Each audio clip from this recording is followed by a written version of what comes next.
Addicts. Like, hey, Scoob, did you hear Nikki Blake is hosting a Scooby-Doo panel? No. Yeah. Like on today's Scooby-Doo episode, Scooby-Doo and Shaggy meet Nikki Blake. Yeah, and a Scooby Panel. Like, we need to get this puppy started. Okay, Nikki Blake, take it away, Scooby-Doo.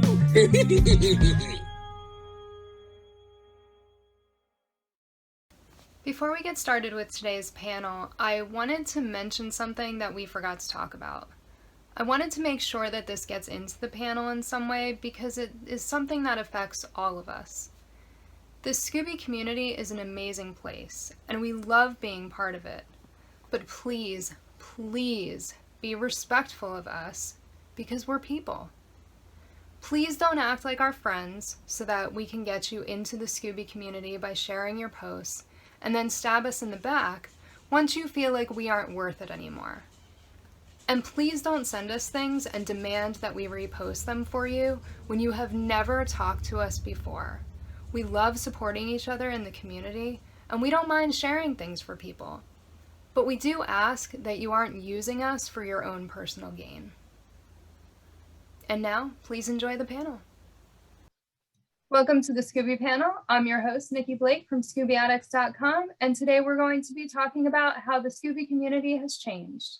Before we begin, I'll have everybody introduce themselves, and Wendy, let's start with you. Hi everybody, I'm Wendy BRYDGE. I'm a blogger, a commissioned artist, and a 30+ year Scooby-Doo collector. Derek? Hi, my name is Derek Queen. I'm a Scooby-Doo collector, longtime fan, and I'm a host of that Groovy Scoobcast, the go-to audio for all things Scooby-Doo. DANII?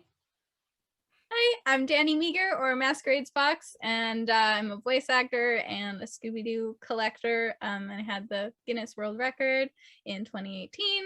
Just love scoops. Cameron? Hey everyone, this is Cameron. I run Scooby-Doo and Cameron Too. I'm a Scooby-Doo collector, a big time fan, and I'm just excited to be here today. And Justin? Hey everyone, I'm Justin from Collector Scooby, and I'm a lifelong Scooby-Doo fan and collector. Awesome. I'm excited that you guys are all here because we pretty much have spanned the Scooby community for a very long time. I actually went on Twitter to figure out when we all joined Twitter, and Twitter is because that's the only one I could get dates from. I couldn't see anybody else's start dates on Facebook. So I'm going in order. On Twitter, I started in April of 2008, Wendy in February 2011, DANII in September 2013, Justin February 2017, Derek June 2017, and Cameron May of 2020. So we've been part of the Scooby community for a long time. You know, Cam, you're the newest one in the community based on all of us, but you know, we've all been very active in the community. So yeah, I was actually surprised by the dates though. When I saw 2008 for me, I was like, really? It's been that long? So we are going to talk about how the Scooby community has changed. And I think that's different for all of us. I feel like it has changed a lot in, I would say, probably the past 2 years. And for me, I see some positive things, but I also see some negative changes as well. So I'm interested to see what you guys feel about the Scooby community. Wendy, what are your thoughts on whether you've seen the community change in a positive or a negative way? Like you, I've seen it do both. You and I have been on Twitter the longest, and I don't remember exactly when I followed your Scooby Addicts account, but it was probably within the first year or two that I was on Twitter. It was pretty early on, and I specifically went looking for some kind of Scooby-Doo content. That was at that time when I first joined, it was the first social media that I had. And I just started looking up things that I liked to see what there was. I have never, even now, all these years later, I still only follow things that I want to see every day. I don't know. I just don't feel the need for, like, because there is so much negativity on social media. And I feel like it's not even negativity. There are just certain things that certain people don't like, myself included. There are things that offend me. There's things that I don't particularly want to be reminded of, like, yes, things are going on in the world. Doesn't mean I want to see it all the time, because it gives me anxiety and it makes me really worried and stuff. So for me, I've tried really hard to cultivate a social media presence that, for me, I'm trying to limit what I take in to just the good things. And I do try to put out good things and limit the negativity that I am generating as well, because I'm a human being. I have opinions, and sometimes I feel like sharing them. And I do appreciate that social media says it's okay to have an opinion and you can share it. Just maybe try to do it in a polite and decent way, which a lot of people don't do. And over the last 10 or so years, I have definitely seen a shift, not just in one particular community, but the internet as a whole, where people have really latched onto this idea of being anonymous, or I'm sitting here. I mean, DANII and I are in a different country than you guys, and DANII and I live on opposite sides of the country. And here we are and we're talking. And I feel like that gives people this weird sense of like, well, I can say whatever I want to you, and what are you going to do about it? You going to show up at my house? You going to, you know what I mean? Like, whatever. If you start mouthing off to me, block. Yeah. And it's done. And I think that's really unfortunate. And I have seen people like that coming into the Scooby community, because no matter what you're talking about, no matter what community it is, be it online or even in person, the more people that you get involved, the higher your chance of getting negativity coming from it. Now, sometimes that is to do with the people themselves. There's bad apples in every barrel. But I think it also kind of is just a product of when there's so many different opinions and there's so many different ideas, and you try and put them all together. And like, yes, in a perfect world, it would be this wonderful place where all we do is build each other up. All we do is share everything. All we do is talk about how much we love Scooby, and we never talk about anything negative. But that's not reality. And some people are better at tempering themselves than others are. Some people can't temper themselves.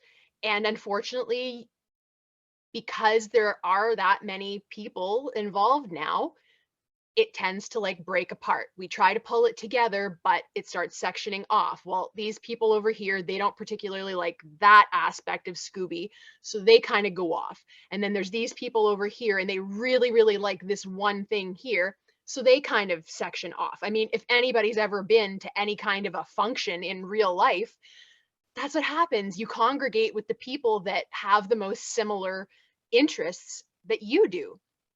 And yes, you can all be in one big room together celebrating the same thing or talking about the same thing, but you're still going to get those little cliques forming. I mean, I hate that word clique because it takes me back to high school, but it is what it is. That is a valid way of putting it. I see a lot of jealousy, which I understand. Okay, I am a human being too. But again, the more people that you get, the higher that gets pushed, that anger towards somebody for having something that you don't, or people having opportunities that you don't. I mean, DANII and I, we were just talking, we had a little side conversation about Funko. Whenever there are like store exclusives, they don't ship them to Canada. So we can't even, like, everyone gathers around their computer and they're like, okay, at 11 o'clock, they're releasing this new Scooby Pop and they're limited though, so we got to get on it. And me and Danny are like, well, have fun, because we can't even participate in this because it's not an option. So unfortunately, things like that, the more fans there are, the more merchandise gets made, the more companies get greedy and they do silly things like making exclusives that are nearly impossible to get. You have resellers who are jacking up the price of everything. Like, I think, can we agree, at least for this conversation, that we can take companies that manufacture merchandise and sellers that sell the merchandise? Can we call that part of the Scooby community for the sake of this conversation and include that as like under our umbrella of the community of Scooby? Because I feel like they play a really major role in a lot of what goes on, because it is really difficult to stay positive when you just want to buy the Scooby stuff. Like, that's all. Like, I'm willing to give you my money, my hard-earned money. I am willing to give it to you for this piece of junk that is going to sit on my shelf for 50 years. I'm willing to, and you want to make it as difficult for me as you can to give you my money. Like, I'm willing to, like, just take it. Here it is. Here's my wallet. Open it up and take what you want. And so it is hard. And I do understand that when people see, 30 years of collecting and maybe they have a small collection, like there's hard feelings there. And it's unfortunate because, like, just as a reminder to anybody watching, you don't know anybody. Even people that we know that we have been friends with for years in real life, most of the time, we don't really know each other all that well. We don't. And especially if you are online and you are interacting with people that you have never met in person, you know nothing about their personal life beyond whatever they share online, which usually is not that deep. It's not a lot. So you don't know what people have gone through. You don't know what their financial situation is. You don't know what they have given up in order to get something that they want. So please don't assume that we're all loaded with money, because I'm pretty sure I can speak for everyone on the panel. That is not true. None of us are loaded with money. Okay. And I think every single one of us will admit to you that there are things that we go without that you probably would not in order to buy something that we enjoy. Some people really enjoy fancy food. Some people will spend like $30 on a little piece of cheese. And I'm like, you're insane. Because by tomorrow, that cheese won't exist anymore and you have nothing to show for it. You could have bought cheap food, and had the same result. It kept you alive. Like, that's great. But, I would take that $30 and I would buy a thing that I now have for the rest of my life and I can enjoy every single day. I'm not knocking the people that like the food. The point is, people like what they like, and everyone wants something. And whatever you want, you are willing to do what it takes to have it. We are no better than you, and you are no better than we are. Okay? We just have different tastes, and that's fine. That is okay. If you're in a community, if you're in the Scooby community, if you don't like Scrappy, you are 1000% entitled not to like him. That is okay. All right? There is nothing wrong with that. There are characters that all of us have problems with, or we really, really love them, or we hate them, whatever. It's fine. But just keep in mind that, like, we're all people and we all have feelings and opinions. So if you want to have your opinion, have it. If you want to share it, please share it. But honestly, like, just take it down a couple of notches. Like, don't be mean to each other. There is absolutely no reason to be nasty. I have seen so much nastiness in the last couple of years in the Scooby community. And I'm like, what for? What for? At its core, this is a show for children. It is a cartoon dog that talks. What really is there to have a fit about? What is there to get angry about? What is there to rip a strip off of somebody over? Nothing. Nothing. Can we all just go back to the way that we were when we were kids, which is This is awesome. I really enjoy it. I love this dog. I love this show. Period. There doesn't need to be anything beyond that. Like, just take that, and in whatever you're doing within the community, always make that your core. Don't forget that. Don't forget why you're doing that. You know, it's your love of this thing. And if you don't have a love for it, now, I don't know if everyone will agree with this, but I'm going to say it. If you do not have love for something, if you hate it, if it is something that makes you angry, you do not belong in that community. If all you want to do is hate on Scooby-Doo, you don't like it, you think it's crap, you're entitled to that opinion. Don't come around people that love it and try to integrate yourself into the community, because it's not a community that you belong in. Take what you like and go and find that community, because there is enough negativity in the world. You do not need to be contributing more to it, and you do not need to be stealing other people's joy over what they enjoy by telling them that they're full of shit. Don't do that. Do not do that. There are a billion things on this planet that you can be into and that you can find people of like mind to talk about. If you want to start a club for We Hate Scooby-Doo, fine, but do it over there. Don't come around us and want to interact with us to just tell us how stupid we are. Because I see that and it's gross. Don't do that. And it goes beyond Scooby, but because that is our topic, we'll stick to the Scooby topic. Don't do that. Leave the negativity to the side, okay? Life is too short. There's enough negativity happening without you making it happen. There are things going on that we have no power to control. We can't make them better. But this is one thing that the creators of Scooby meant it to be something positive. It was never meant to be something negative. So can we all just keep it positive? Over the years, it has been like a very slow downgrade from here is just this wonderful thing and we all love it. All of us that are talking about it, we love it. And as time has gone on, more of these people that just want to stir up stuff and just want to be negative have come into it. And then what happens? Well, negativity is contagious. So in the same way that if somebody walked up to you and slapped you across the face, I guarantee no matter who you are, your first reaction is going to be to slap them back. Whether you do it or not is not the point. Your gut reaction is going to be, you slap me in the face, I'm going to slap you back harder. People bring negativity into your group. What's the first reaction? Be negative back.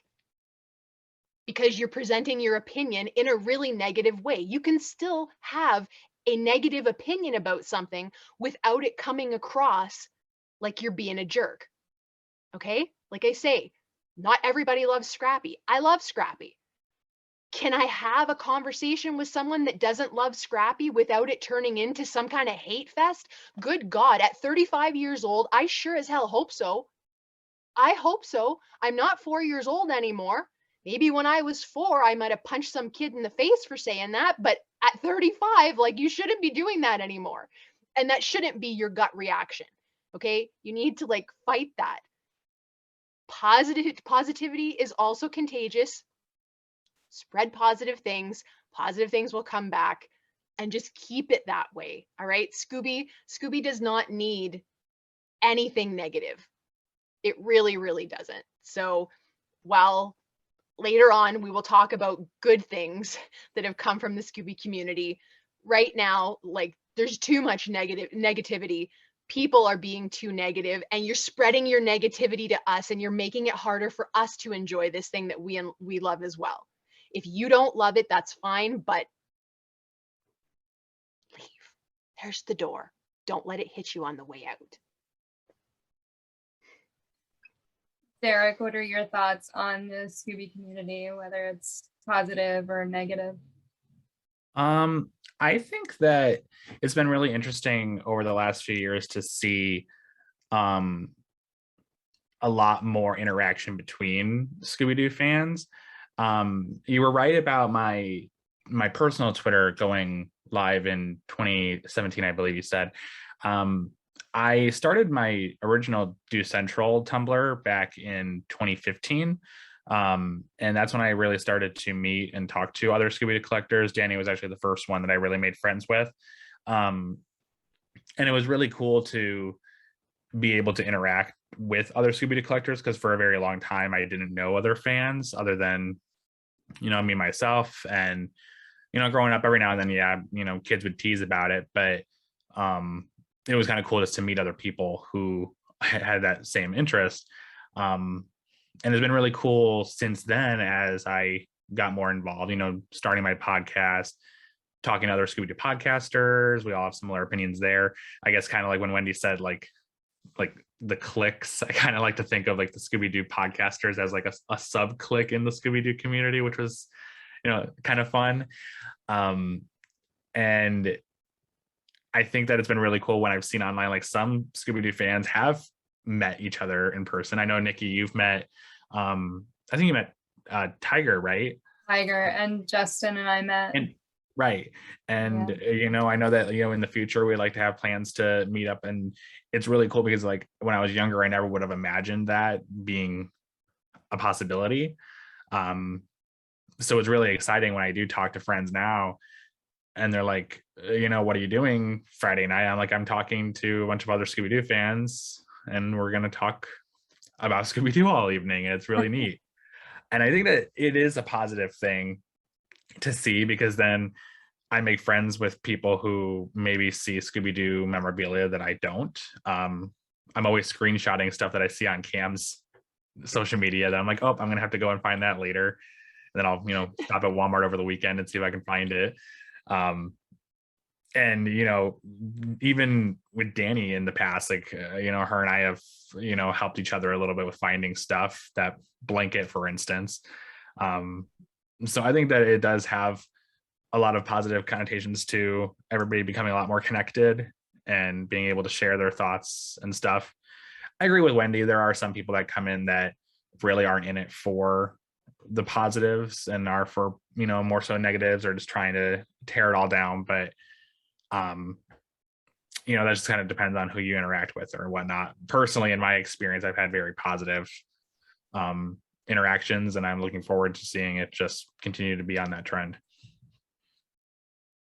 Justin, how about you? What are your thoughts on the Scooby community and whether it's been positive or negative? Yeah, so I think social media as a whole, especially in the last couple of years, just became very, very toxic. But personally, if we're just speaking about the Scooby-Doo community, my experience has actually been pretty positive. I've met a lot of people, that I didn't know before. I see a lot of different people and running different accounts and, doing collaborations with each other. Even us doing this panel, which, I never even would have thought was a possibility just a few years ago. So on that aspect, I think it's very positive. Of course, I still see a lot of posts and comments that, very negative or just really weird, like just downright weird. And, I kind of try to look past that. I think you're always going to get a bad batch of people, no matter what kind of community you're in, or when it comes to social media. I really don't think that the toxic part of social media is ever really going to go away. But I'm not saying, you got to just deal with it either. I mean, luckily, you can block people, you can just ignore them. But my experience overall has been pretty positive. Yeah, and like I said, I love meeting new people. I've chatted with all of you guys many times before. I think it's the first time I spoke to Derek, in person, or on video chat. And I've gotten to know you guys and your accounts, and I think for me too, there's select people in the community that I look forward to seeing posts, which includes all of you, some other people. So and I don't know if you notice with my social media accounts, I only follow a select, amount of people within the Scooby community, because and there's actually been people that I've went and gotten rid of because they became toxic. They would just post, like, I would just post a picture of something that I bought, and immediately they would just start downing it, or just saying I'm weird, or we're weird, what we do, and it's just not right. I guess you're always going to have like a troll. You're going to have trolls online, and they suck, but for the most part, I think it's been pretty positive. I like to see people coming together, and that's really what I focus a lot of my energy on. Cameron, what about you? What are your thoughts on the Scooby community and whether it's been positive or negative? First, before I say that, I'm in my truck, so if I get dark, forgive me. It's like it's getting dark outside. I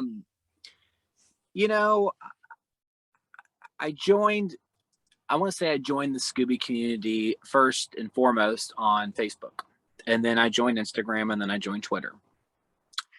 And when I joined, I did it because I love Scooby-Doo. I've loved Scooby-Doo ever since I was a kid. Now, some people have got that twisted, because some people, are they're saying, like, how many, because lately I've been doing, I've been running contests, or lately I've been, sponsored on certain things. And they're like, have y'all been sponsored on certain things as well? And I have been receiving like so much hate towards me and my account on that. And people are saying, well, like, how much do you get paid, Cameron? And, how much do you have to, slip money under the table to these companies just to be, and I don't do it because of that. I mean, these companies sometimes come to me, and when I comment, when I talk to these companies, I mean, I'm doing it because I love Scooby-Doo. I love doing giveaway contests with people. I love doing posts about anniversaries. I love showing my collection, and I don't get paid. None of us get paid on here. We do it because we love it. And like most of you have already said, you're going to have positive people in the community. You're going to have negative people in the community, but it's going to take leaders in the community to keep it positive and to keep it on track. And I truly believe that the 6 of us that are on the panel today, there's others too that are in the community. I think that we are leaders in the community. We post positive things. I've never seen a negative thing come from any of y'all. Now, I have had people hop on the community in the past year or so and really wanting to get featured because they don't have this many likes, or they don't have like this many followers. I hate that as a society, we rely so much on numbers and followers. It's like it has to be a thing. We have to have this many followers to be a credible source, or we have to have, I don't look at it like that, and if somebody says, oh, I got 1,000 more followers than you, well, good for you, buddy. I hope you sleep better at night because of that. You know what I mean? Or, hey, good for you. But the thing though, is that we have to remember is that, in the Scooby community, we do it because we love Scooby-Doo. And I love what Wendy said in the very beginning, Scooby-Doo is a cartoon dog, and we all have different movies we like. We all have different series we like. And, I'm not gonna say certain people. I mean, I have certain people in mind in the community, but there has been certain people that have been stealing ideas from other people. I've seen that lately too. I've seen people, and when I first started, I posted my stuff, and then finally I started putting a watermark on all my things, because lately a lot of people have been stealing my photos, repurposing it on their page, using it as their own. I don't like that. If you want to use my photo, fine, but at least ask me. Come to me and say, hey, Cam, I like what you're doing. Can I repost it? Sure, go right ahead. I don't care. That's fine. But when you're technically taking my photo, or if you're, ripping off my idea, it's I get how you can get a little upset. I've recently had to just take a hard look at it and say, you know what? You never know what's going on in somebody's life. You never know if they're having a bad day. You never know what they're going through. So my big thing on it is that, just have a positive outlook on it. We're a community that just shares love for Scooby, and I want it to stay that way.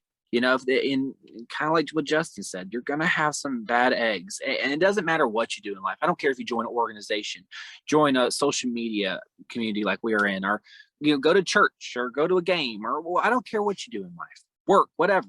You're gonna have a bad person in there. You're gonna have somebody who's got a nasty attitude, and they will tear you down because either they're having a bad day.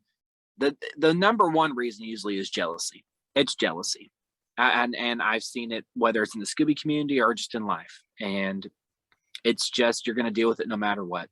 So don't try to run away from it. Just stand strong and take it head on. If I'm giving advice to anybody, don't let it scare you, because don't let it define you. That's all I'm saying. But no, as a Scooby community, like I said, we get some bad eggs here and there, but I think for the most part, we gotta stay strong, because like I said, we are leaders, and there's more eyes in the community than we think. I know sometimes accounts, we have certain select accounts that like to comment on our stuff and that like to, share. And for those people that are listening, we appreciate you. We really do, because we love being able to connect with you. We love being able to make new friends. It's truly a fun community. I don't think I've seen another cartoon community like this. Really. I don't think there's any other community like this out there, and it's pretty cool to see other accounts starting to pop up, the positive ones that are doing it because they love Scooby-Doo. I like to see other accounts pop up, because it just shows that Scooby-Doo is really a well-loved cartoon, not only in the in the United States, but around the world, as we have two ladies on here tonight that are from Canada. So my big thing is that we just have to stay strong. We gotta be who we are. And I think I can go ahead and say this: the six of us that are on this panel tonight, we are pretty positive people. I love seeing y'all's posts. I love how y'all spread happiness. I love how we are always pumping each other up. I love how we're never negative with each other or anybody else. I have not seen one negative thing come from any of y'all. So we just gotta keep on trucking. We're always gonna have bad eggs, but it's kind of like Justin said, don't let that bring you down. Just keep on going forward, So that's how I view it. Danny, how about you? What is your view of the Scooby community, whether it's positive or negative? Overall, I would say, I think even if it's just because I like Scooby so much that I'm blind, that overall it's positive, and I don't think I'd trade the positive things for staying safe. But like Derek said, I think one of the first places I posted was a Tumblr blog. And I just got I didn't know there were other Scooby fans that were like me. And so when I found those people and they were like, "Oh, seeing your stuff makes me happy," I was like, "Whoa, wait, what? I can see your stuff and it'll make me happy. You see my stuff and it makes you happy? Premium. I love that." And that's what I found. And I kind of explored everywhere I could to find more people or more collections or more merch or more ideas. And that really made me excited. And I think for a while I rode that train because I was in relatively safe places. But then slowly certain places that kind of started to go away. And I think the biggest thing, or the most upsetting thing to me, is, to begin with, I was shy, so I'd wait for people reach out to me. I think Derek sent me a message about a hat and I was like, "Yeah, somebody's talking to me." and I just thought about that hat the other day. I was like, oh my gosh, that's how I started talking to Danny, was that hat. And so then once people started talking to me, I was like, okay, now I can comment on people's stuff. And I'd be like, "Oh, I love that," or "That's so cool that you found that," or "Oh my God, I love your collection, show me more." And that kind of stuff got pretty good answers. And then I started having people say, "Oh, well, while you're at it, show me yours." And I was like, "Sure, I hope that'll make you excited." And that's where I started to find definitely more of the bad energies, especially Facebook. I found I've basically run from Scooby communities on Facebook. I don't want to be there, just because when I got the record, which I can see how a lot of people would see that as me being like, "Ha, I have more than everybody else." But for me, I actually never considered that that's what it meant, which will sound naive and probably like a lie. But for me, I was like, that's a cool accomplishment that I can do, to be like, yeah, like I didn't even know it was a thing. And then somebody was like, hey, you know, you could get a world record for that. And I was like, that sounds absolutely stupid. Yes, I will try it. And I talked to the person who had it before me, and she was really cool. And so I was like, cool, fun accomplishment I can do. And then people would post about my collection. Like, I didn't really talk about it, to be honest. I was like, accomplishment. That was a long process. Gonna keep collecting. And then as those communities, people would post about my collection in those communities, I saw a really big attitude change towards me. And it was to the point where I got kicked out of groups. Or I would be like, oh, that's so cool. And they'd be like, oh, you think you're better than me? And I'm like, I'm confused. I don't understand, or something. And I just kind of started to retreat because of that, because I don't want to make anybody feel bad. That was never my goal. Like, that makes me sad. If I see somebody else who likes Scooby-Doo, to me, that is an automatic friend. And that's probably a bit too much for people. I get that. But I'm like, this is something we have in common instantly. And we could probably talk about for a very long time. And I have a lot of Scoobs, yes. But I don't think that makes me better than somebody. I don't think that means, like, to me, biggest fan doesn't exist. That you can't measure that. So I would have people go, well, I'm a bigger fan than you. And I'm like, awesome, let's talk about it. Go for it. I don't care. Like, I really don't care. That's why, like, I'm never going to update my record. I don't care. I did it. I did the accomplishment. You can't take the 2,500 Scoobs that are around me. You can't take them or what they mean from me. You just can't. So it's fine. I'm cool. I'm dandy. But I think that hit a point, like, it was really good in the beginning. And then I found that point where I think I was upsetting people just by talking about my collection or having it. And that made me retreat from the community. And I would just passively do stuff to the point where I would, like, watch everybody's page, but not like, retweet, not share. Sometimes I wouldn't even follow people because I had people message me that they were mad I followed them because it meant I just wanted their follow. So I would, like, look people up on Instagram but not follow them, just so that I could see their stuff but not, like, upset them. So, like, I feel like I missed out because of that, to be completely honest.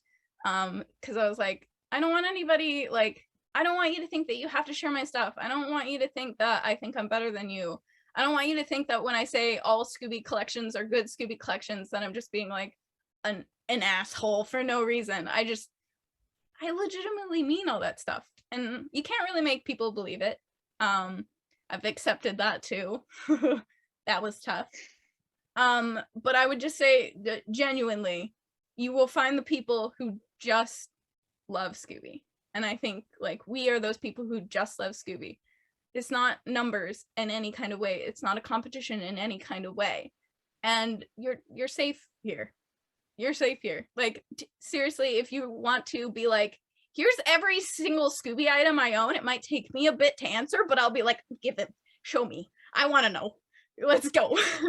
Like, it's seeing the positive people, like Nikki inviting me to things. I was like, oh, this means that I can talk to you, which is, like, really dumb. But it was like, okay, like, that's cool. And being on panels and seeing people not respond negatively, I was like, oh, cool, like, I can do this now, and I'm not hurting people.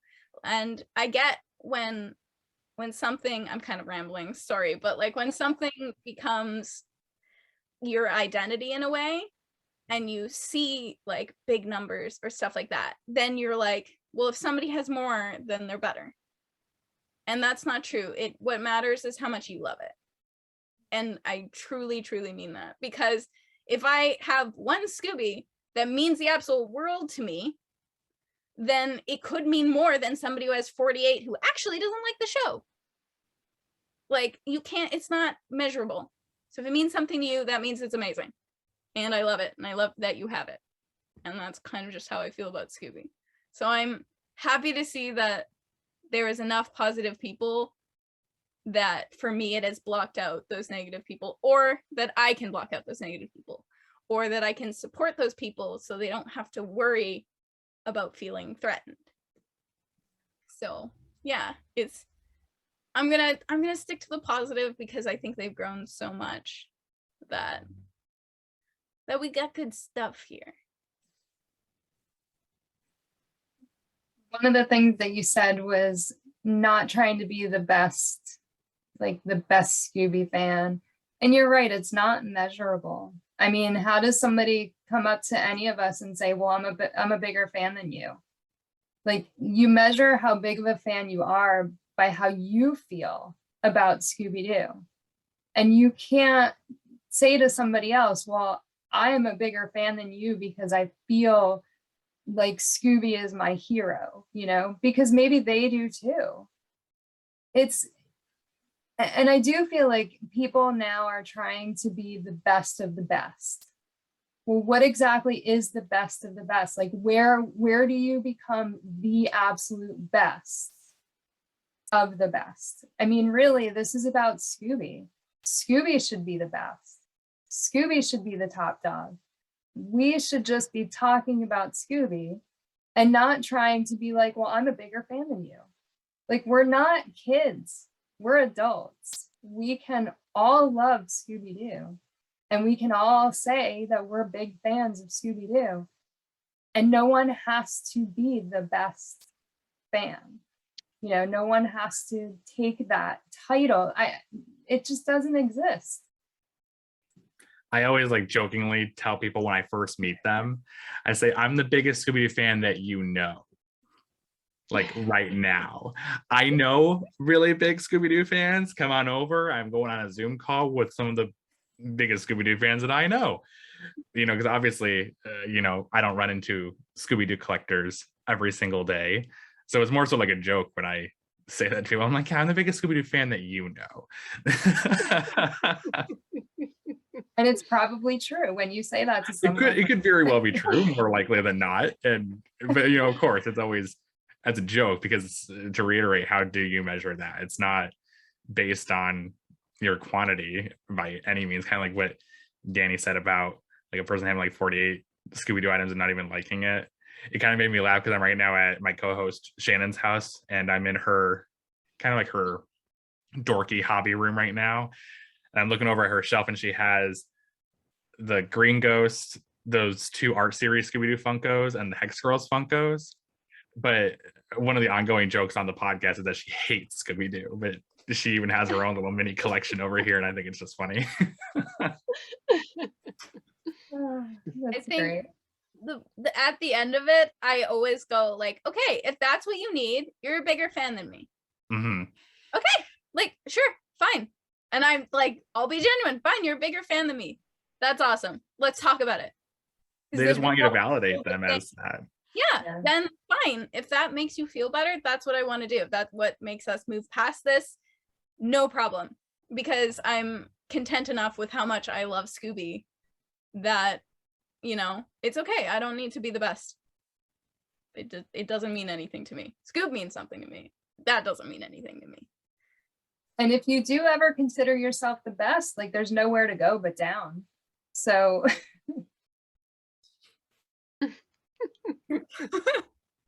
That's something that I've never felt. I've never felt like in this community, I've never felt like jealousy or competition.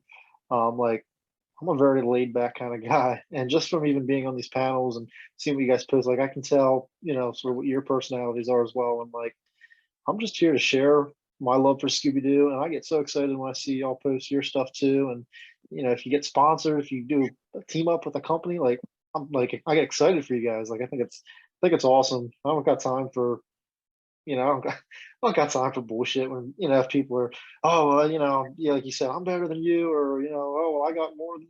I'm like, we're not about it. I'm supportive of everyone, and I just love to see what everyone has to share. The ones that got me the most were the amount of posts I saw where somebody was like, oh my gosh, look at this thing I got. And it's like, have it. Got that already. And it's like, guys, there We're so excited. Like, why? Okay. I always get excited. I always get excited when I see people with new stuff because then I'm just like, oh my gosh, no, where do I go to get my own? Like, because I also want one. That's Yeah. really cool. I feel like I'm always commenting on Cam's post. I'm like, oh my gosh, where did you get that? If I didn't thrift most of my stuff, I would probably be like, okay, and one for Nikki, and one for there, and one for, and then I'm like, oh wait, one for me, one for me, and then like run away, give it to everybody. That's one thing, like between the six of us, definitely I've never seen any jealousy between us. You know, it's always one of us posts something and we're happy to see that, you know, you got that thing. I usually screenshot stuff and I have like a whole, probably thousands of pictures screenshotted of things that I'm like, someday I'm gonna get that. But I've never felt like, oh, you know, Justin got this, how dare he, like, he sucks. You know, I have never felt like that. I've always been so excited to see what you guys get, to see your posts, and yeah, like if I ever think, oh, I want that someday, then I just add it to my list of things. That's it. I go about my day. I don't understand these people that are jealous over stuff that you have, or the people that'll comment and be like, oh, you must have a ton of money. Well, first of all, like, you don't know my situation. You know, I work full time. I'm entitled to buy stuff when I want to, or to do what I want with my money. It doesn't mean that I'm not doing other things with money, like donating money, or, you know, I take care of my kids. Like, yeah, it's just, people are just so judgmental over little things. And it just drives me crazy. It's also perspective. I think the funniest is the amount of times I got like, well, how much have you spent on that? It's like, well, I did the math. Actually, an average of $4, which over 18 years means I spent maximum like $500 a year, which I think is like total like $10,000. And it's like, what? How much have you spent on anything? Oh, you don't even know, huh? There it is. Also, my money. Yeah, I can be an idiot if I want to. I would venture to say I spend a pretty penny every year. That's for sure. But yeah, I definitely always got those questions and posts too. It's like, how do you even afford all of this? Or what do you do for work? Or are your parents loaded? And I'm like, no, I work and I dedicate what I can in terms of my budget to what I like to do. And I call it a day. If I can't afford it, I'll get it another time. What is budgeting? Yeah, what's a budget? Yeah. It's a hobby. What's spending money? Wait, what? Shit. And you know, something that I feel like these people really don't take the time to consider. One of the benefits of having a community where everyone is of like mind and we all are in love with the same thing and we all have a good attitude about it and we're all friends. One of the upsides to that is that, now, never do it for this reason. I am just saying that this is one of the perks of just being a decent person around other decent people. Okay, it's just one of the perks. You get to trade with your friends. You get to meet people who you really like them. You send them something just because. They'll send you something just because, not tit for tat. When your friend, like my best friend, will just randomly send me something in the mail. It doesn't matter what it is. It might be a new tea that she tried. It might be a calendar of something that I really like. It doesn't matter what it is. She's just like, I saw it and I thought of you and I thought you would really like it. And that means so much to me. And over the years, like being around her, I'm like, you know what? At this point in my life, I can do that too for my friends. If I see something that one of my friends will like and I just feel like sending it, well, why not? You know what I mean? Like, never do things to get something back. All right. That will blow up in your face. That is not a good way to be at all. But honestly, if you're so negative that you're not getting opportunities and you're not getting things and you don't have any friends. Well, maybe if you adjusted your attitude, you would find that blessings can come to you from all over the place when you're putting good stuff out. You know, if you're a jerk, chances are all your friends are jerks too, because decent people don't want to be around you. You know, if all you want to do is complain every day about every single thing, and everything is just such a downer, like, please don't come around me. Okay, I don't need that in my life. We're not going to be friends. Doesn't mean that I hate you or anything like that. It just means that I'm choosing not to be around you because I don't need your negative energy. Derek and I did an awesome trade. I 1000% got the better end of that deal. Okay, I absolutely did. That Angel Scooby was something that I've wanted for so long. That was 1000% a holy grail item. And Derek's like, hey, you want to do a trade? And I'm like, yes, I'm gonna trip over myself to say yes for this. Like, thank you. I know for a fact that I would never have gotten that Scooby in any way, shape, or form if the Scooby community had not introduced me to Derek.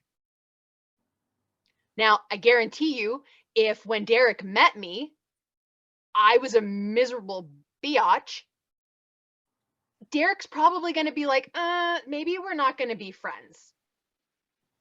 You know what I mean? I'm not the nicest person either, though. Have you heard my podcast? But, you know, so I feel like people, honestly, when you're giving off all of this negative stuff, that is what you're going to get back. That is life. Karma's a bitch. It's true. It really is. You can't get away from that.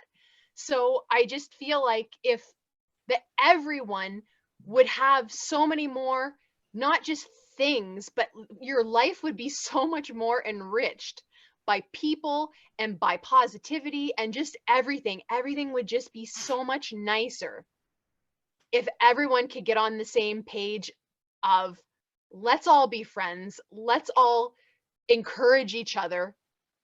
You know, let's get to the point where we're like a little Scooby family and we treat each other well.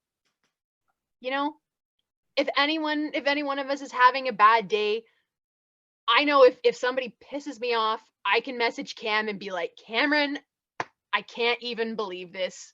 And Cam's like, girl, tell me. And whoever it is, I will give them a beating. Yeah, I may hurt somebody if one of y'all get hurt, so because y'all are my friends, and I just may take somebody out. You know, but like there are healthy ways of dealing with like your anger and your anxiety and things like that, and it comes from having really great friends. And there are really great friends to be had in any community, but especially in the Scooby community, because I feel like deep down, it's really hard to like Scooby and just to like completely ignore what a wholesome show it was, what a positive show it was. Even now, through all of the incarnations, I feel like Scooby is still a very positive thing in general. You know, no matter what series you're watching, they all have that in common. So like, just if you act like a dick, people are going to treat you like one. So maybe don't, you know, don't come complaining about all of your negative stuff and expect that everyone is just going to like welcome you with open arms, because it's not going to work like that. Because like Nikki said, we all have lives, we all have jobs.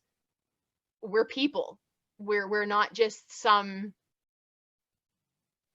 inanimate object on the other side of a screen. Like, we have lives, like we have things going on. All of us do. Everyone does. So just be the positive person if you want positive people around you, and surround yourself with those positive people. Like Justin said earlier, you can control, for the most part, what you are surrounding yourself with. And if there are toxic people around you that are bringing you down, there is nothing wrong with saying, hey, I'm sorry, but it's not good for me to have you in my life, so we're going to part ways. Doesn't mean that you be nasty about it. There is no need to be nasty ever. There really isn't. always treat other people the way that you want to be treated, and don't do to somebody else what you wouldn't appreciate somebody doing to you. And that goes for everything. If every person on the planet ran everything that they ever did every single day through that filter, life would be so much better. And honest to God, it's not that hard. Okay. It only gets hard when you are frustrated because you are doing that, but the people that you're dealing with are not. They are very much treating you in a manner that they would be pissed if somebody treated them like that. And I think in the Scooby community or any community, the thing that we have to keep reinforcing is, even when somebody treats you poorly, don't give it back to them. And that can be really difficult to do. But the fact is, we are each responsible for ourselves and what we do. Nikki can't answer for me. I can't answer for DANII. None of us, that's not how life works. You are responsible for you. Wendy is responsible for Wendy. So if you want to make things easier for yourself, then in everything that you do, run it through that filter. If what I'm going to say to this person, I wouldn't want somebody saying to me, maybe I shouldn't say it. Maybe there's a different way to say it. There are tons of ways of saying things that are not necessarily the most positive thing. I mean, sometimes I get private messages and they're not appropriate. And I don't appreciate that. Okay? I am here to share a love of Scooby-Doo. I am not looking for a date. I am not looking for someone to be inappropriate with me. Okay? Don't do that. I don't do that to other people. Please don't do it to me. So when you're dealing with anyone, is this something that I want somebody doing to me? And if the answer is no, don't do it. Don't do it. Fine, if it's something that absolutely has to be said, if you have to tell someone no, if you have to tell someone we're done, there are ways of doing it where you're not being a jerk. Because you don't have to be a jerk. Be the bigger person. And yes, it's hard. It is hard to be the one that walks away from a fight, turn the other cheek, whatever you want to call it. Yeah, that is really difficult when someone is harassing you or someone is being really, really mean to you. But at the end of the day, you are the one that has to look yourself in the mirror. You're the one that has to answer for the way that you behave around other people. So even when people treat you badly, you smile and you treat them the way that you would want to be treated. Period. It's not hard. It's not easy to do all the time, but you can do it. And if everyone made a practice of at least trying, do we all slip up? Hell yes.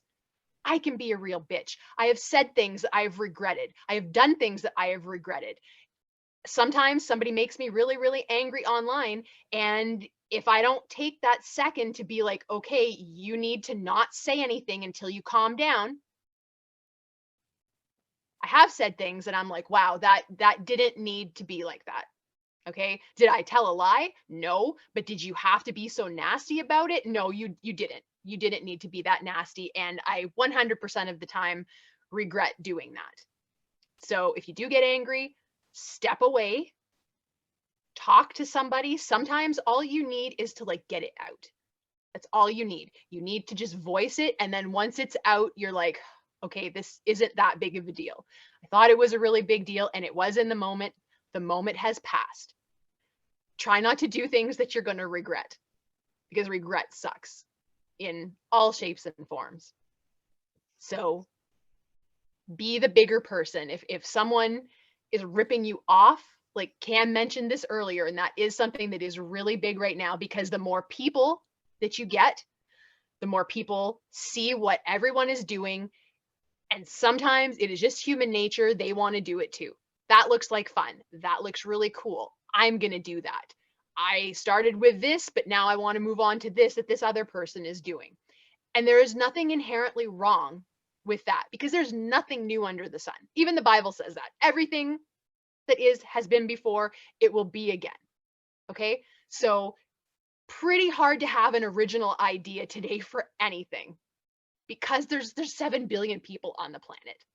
And how long has it been in existence? Okay, it's really hard.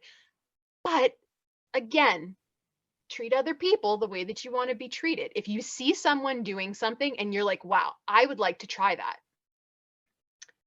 give credit. First and foremost, talk to the person, ask them, hey, would you mind if I did something similar to that? And try to be original. There are so many different ways that you can take the same idea and tweak it to make it yours, uniquely yours. There's so many ways. I mean, that is literally what the world of art is. Taking ideas that other people have done something with and finding a way of making it your own. And that's okay. Okay, that is okay. But be respectful of other people and the amount of work that goes into these creative things that are being done. Making a video, hours and hours and hours of editing and research. Oh my gosh, like, I'm sorry, but if you watch the panels, Nikki has a full-time job and a family, and she still finds the time to put these panels together. Do you know how long it takes to edit a 3-hour video?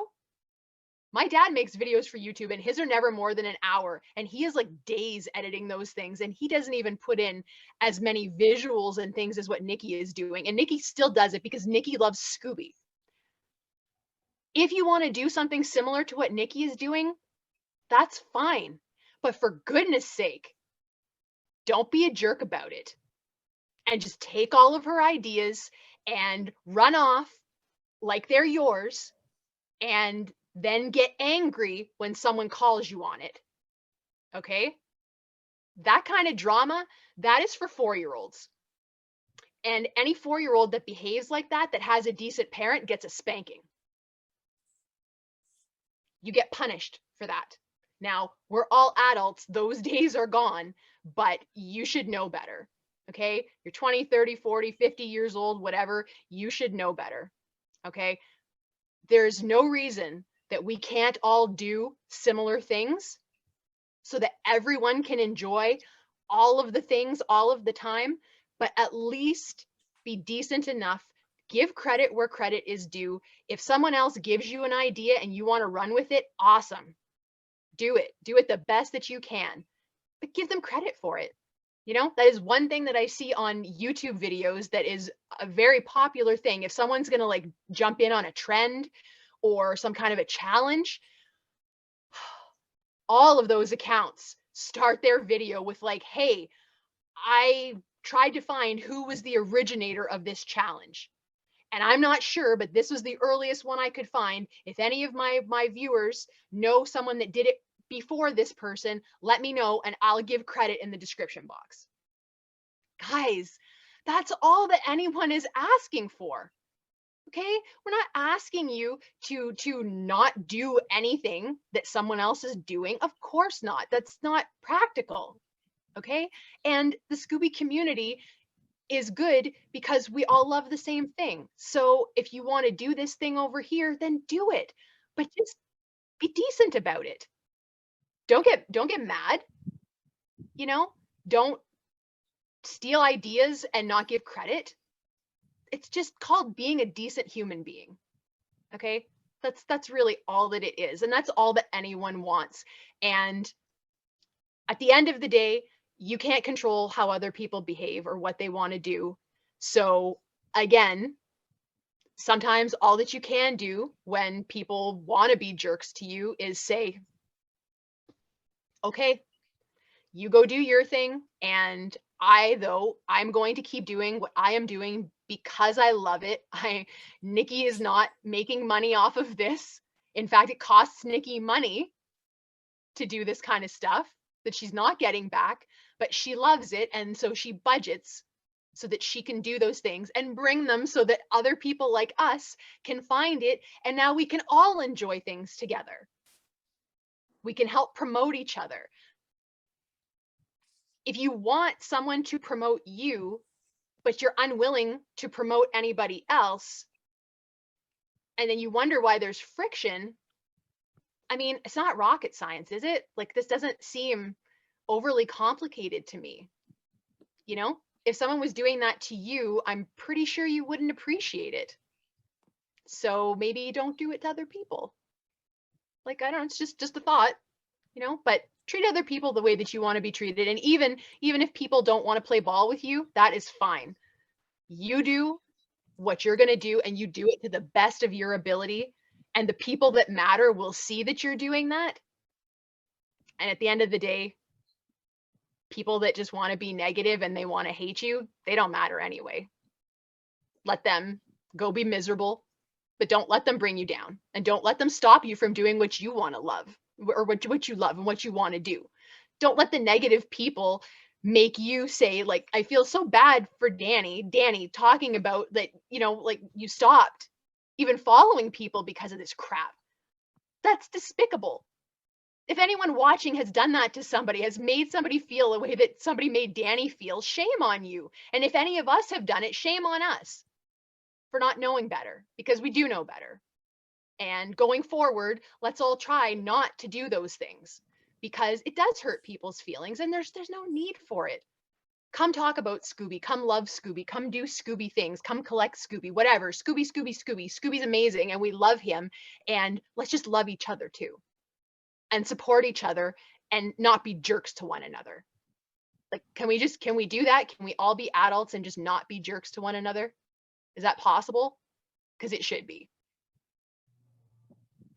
One of the things that you said was that if you see somebody else have an idea and you want to run with it, do it. And just make sure you give them credit. I agree with that to a certain extent, because while there's a lot of people in the Scooby community, it is still small compared to the number of people in the world.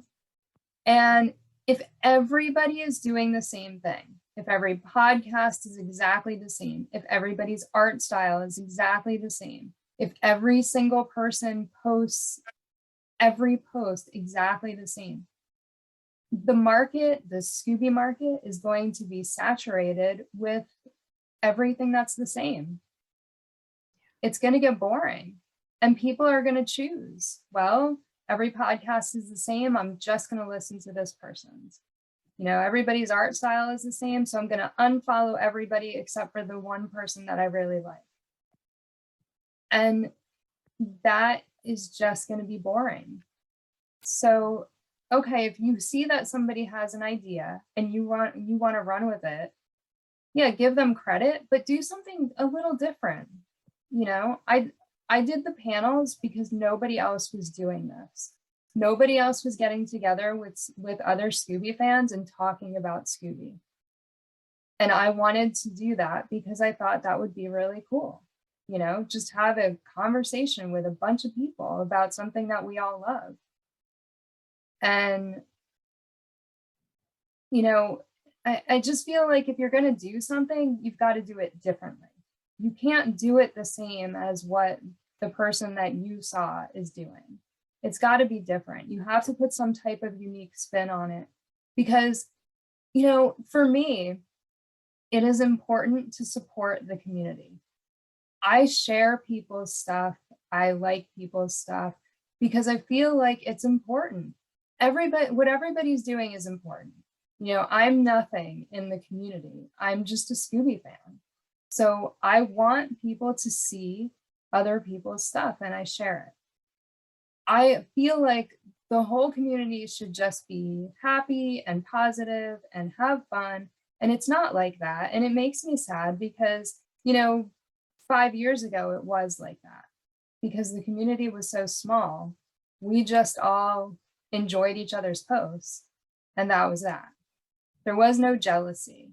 There was no one there to tell you that, oh, the thing that you just drew is Scooby's too fat, or, you know, whatever. But now there's so many people that they just feel like they need to tell you that what you're doing is wrong and they don't like it. Well, like Wendy said, like, just move on. If you don't like Scooby, don't look at my stuff. All I post is Scooby. So if you're looking for something else, you're in the wrong place. Like, you're not going to get anything other than Scooby from me. So But I do think it's important that everybody does their own thing. You know, I know that things have been done before. I'm not the first person to do a panel, but I'm the first person in the Scooby community to do this. And that's where it's different. You know, yeah, I got the idea from other people and that's fine, but I'm not doing their exact panels. I'm not like talking about what they're talking about. You know, mine is geared towards Scooby-Doo. So it is different. I feel like if you are doing things you genuinely love, then people will feel that and be there for that.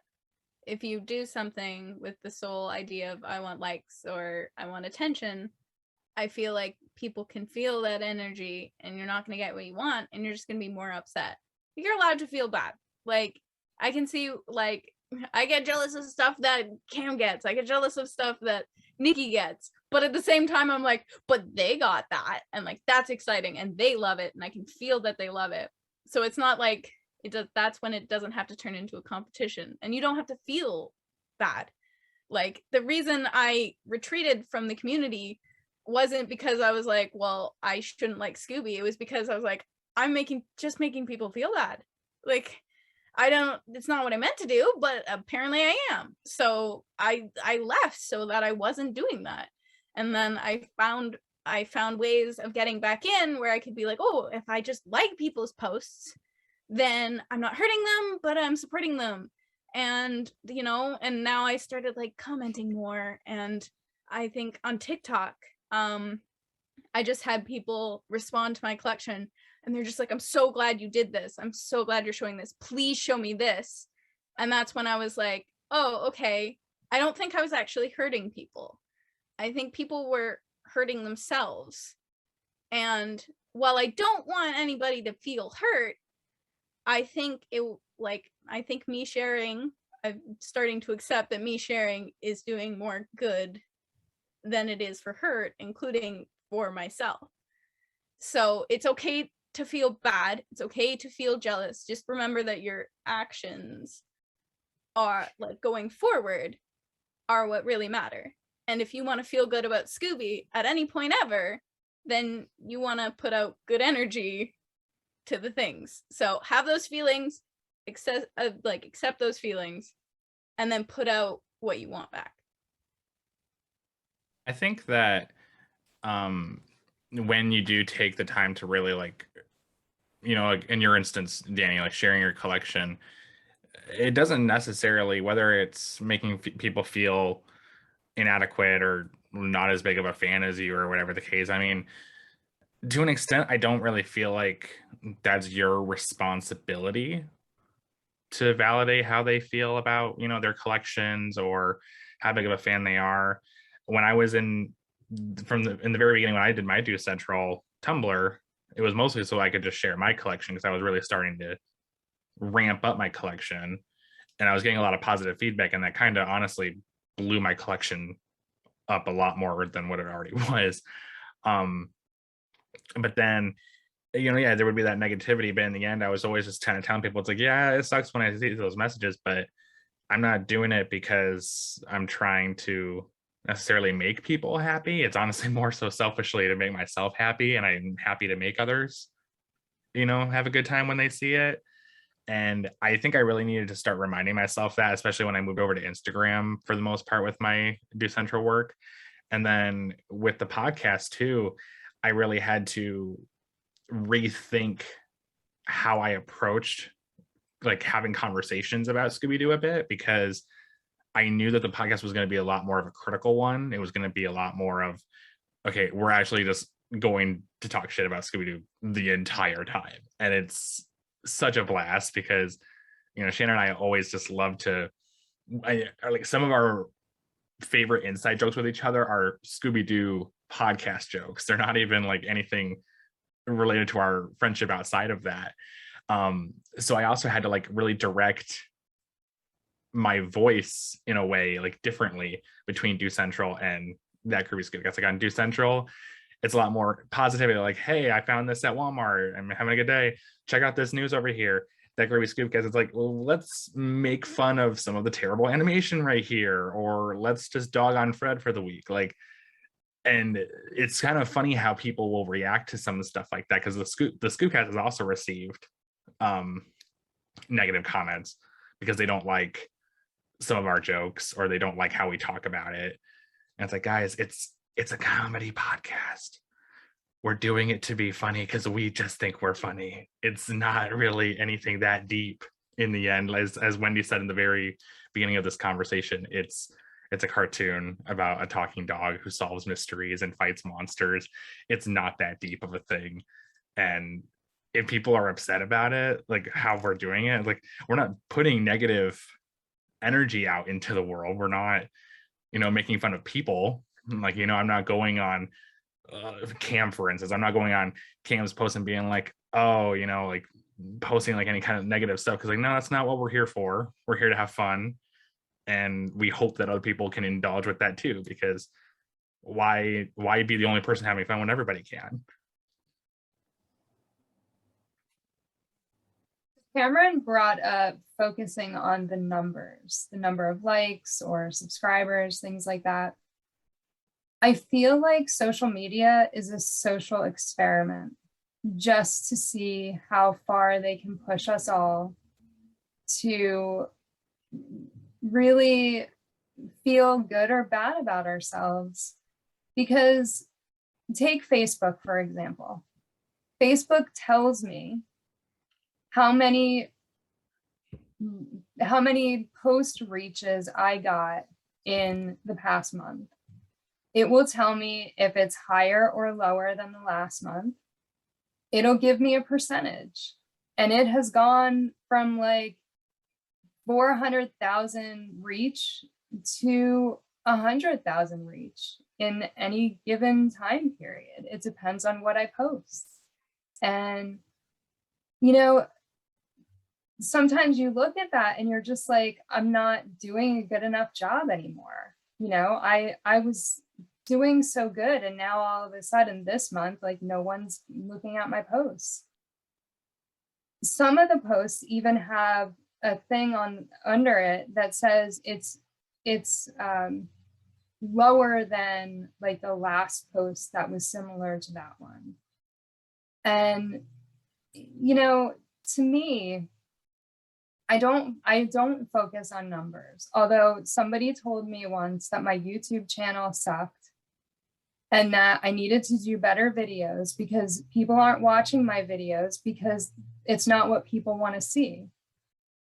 And for a week, I felt awful. I literally felt like I was just nothing, like nothing I did was good enough. And that's, to me, like my YouTube channel, I do for me. I do videos that I like, things that make me happy. And if people watch it, great. And if they don't watch it, that's fine. But because this person told me basically that my YouTube channel sucked, it got in my head. For an entire week, my husband was just like, you need to stop. Numbers don't matter. People are watching your videos. The people that care are watching your videos. But for whatever reason, it just really messed me up. And, people base their popularity on the number of likes they get, number of subscribers that they have. With Scooby-Doo, like none of us are ever going to become famous because we're Scooby fans or we do Scooby videos or a podcast. None of us are going to get rich off of Scooby-Doo. It's just not going to happen. It's just not going to happen. Like even the people who have worked on Scooby-Doo aren't getting rich off of Scooby-Doo, and they're working on the show. So, I feel like the numbers just don't matter. They don't matter.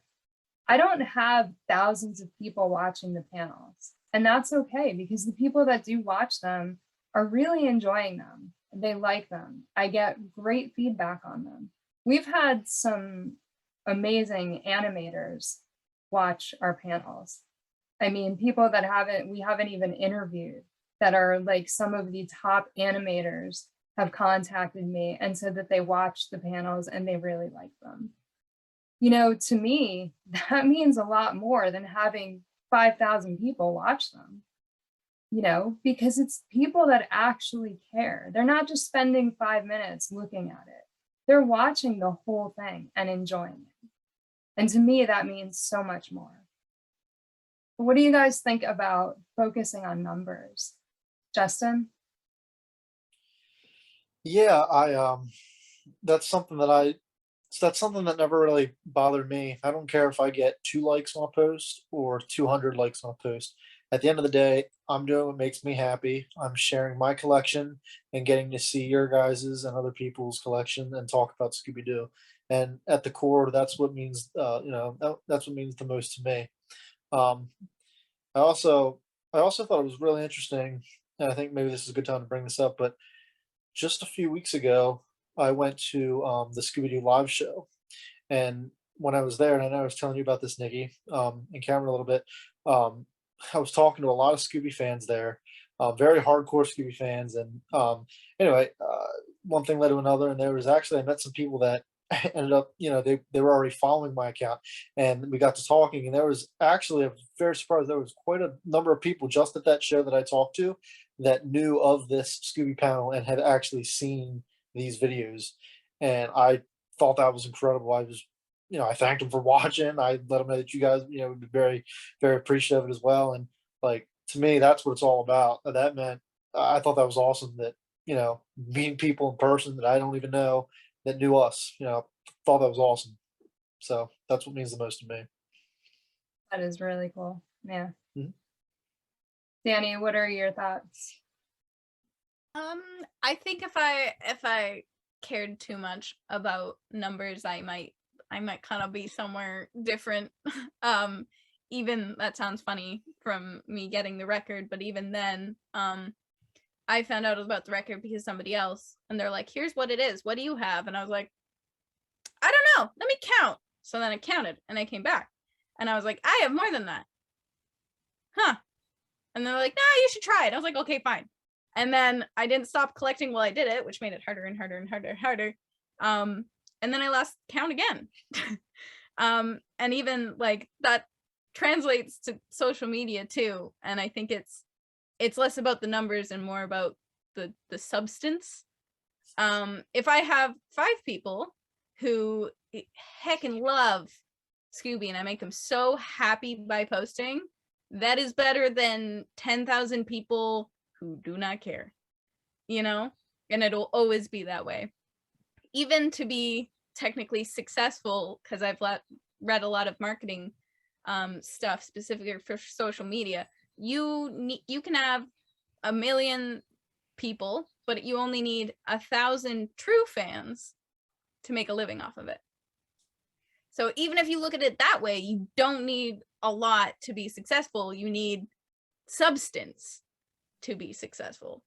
So the more genuine you are and the more genuine people you get back with that, the better. And I think that'll always be so much more important and fulfilling, because happy people don't have time to be miserable.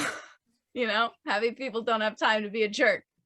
So I'll take the few people, and you can have the other numbers. That's fine. I'm good with that. Cameron, what are your thoughts on focusing on the numbers? I kind of shared a little bit about it earlier. Like I said, I think it's silly, to be honest with you. And I'll be honest with y'all. When I was back in high school, and of course it was back in 2015, 2016.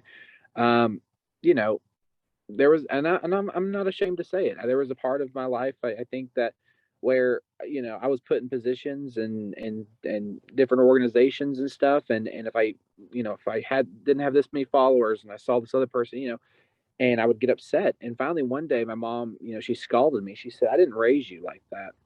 She goes, "I didn't raise you to look at stuff like that." She goes, "Just stop and think about, if you can reach one person, Cameron, just one person." She goes, "And you may have helped somebody that day."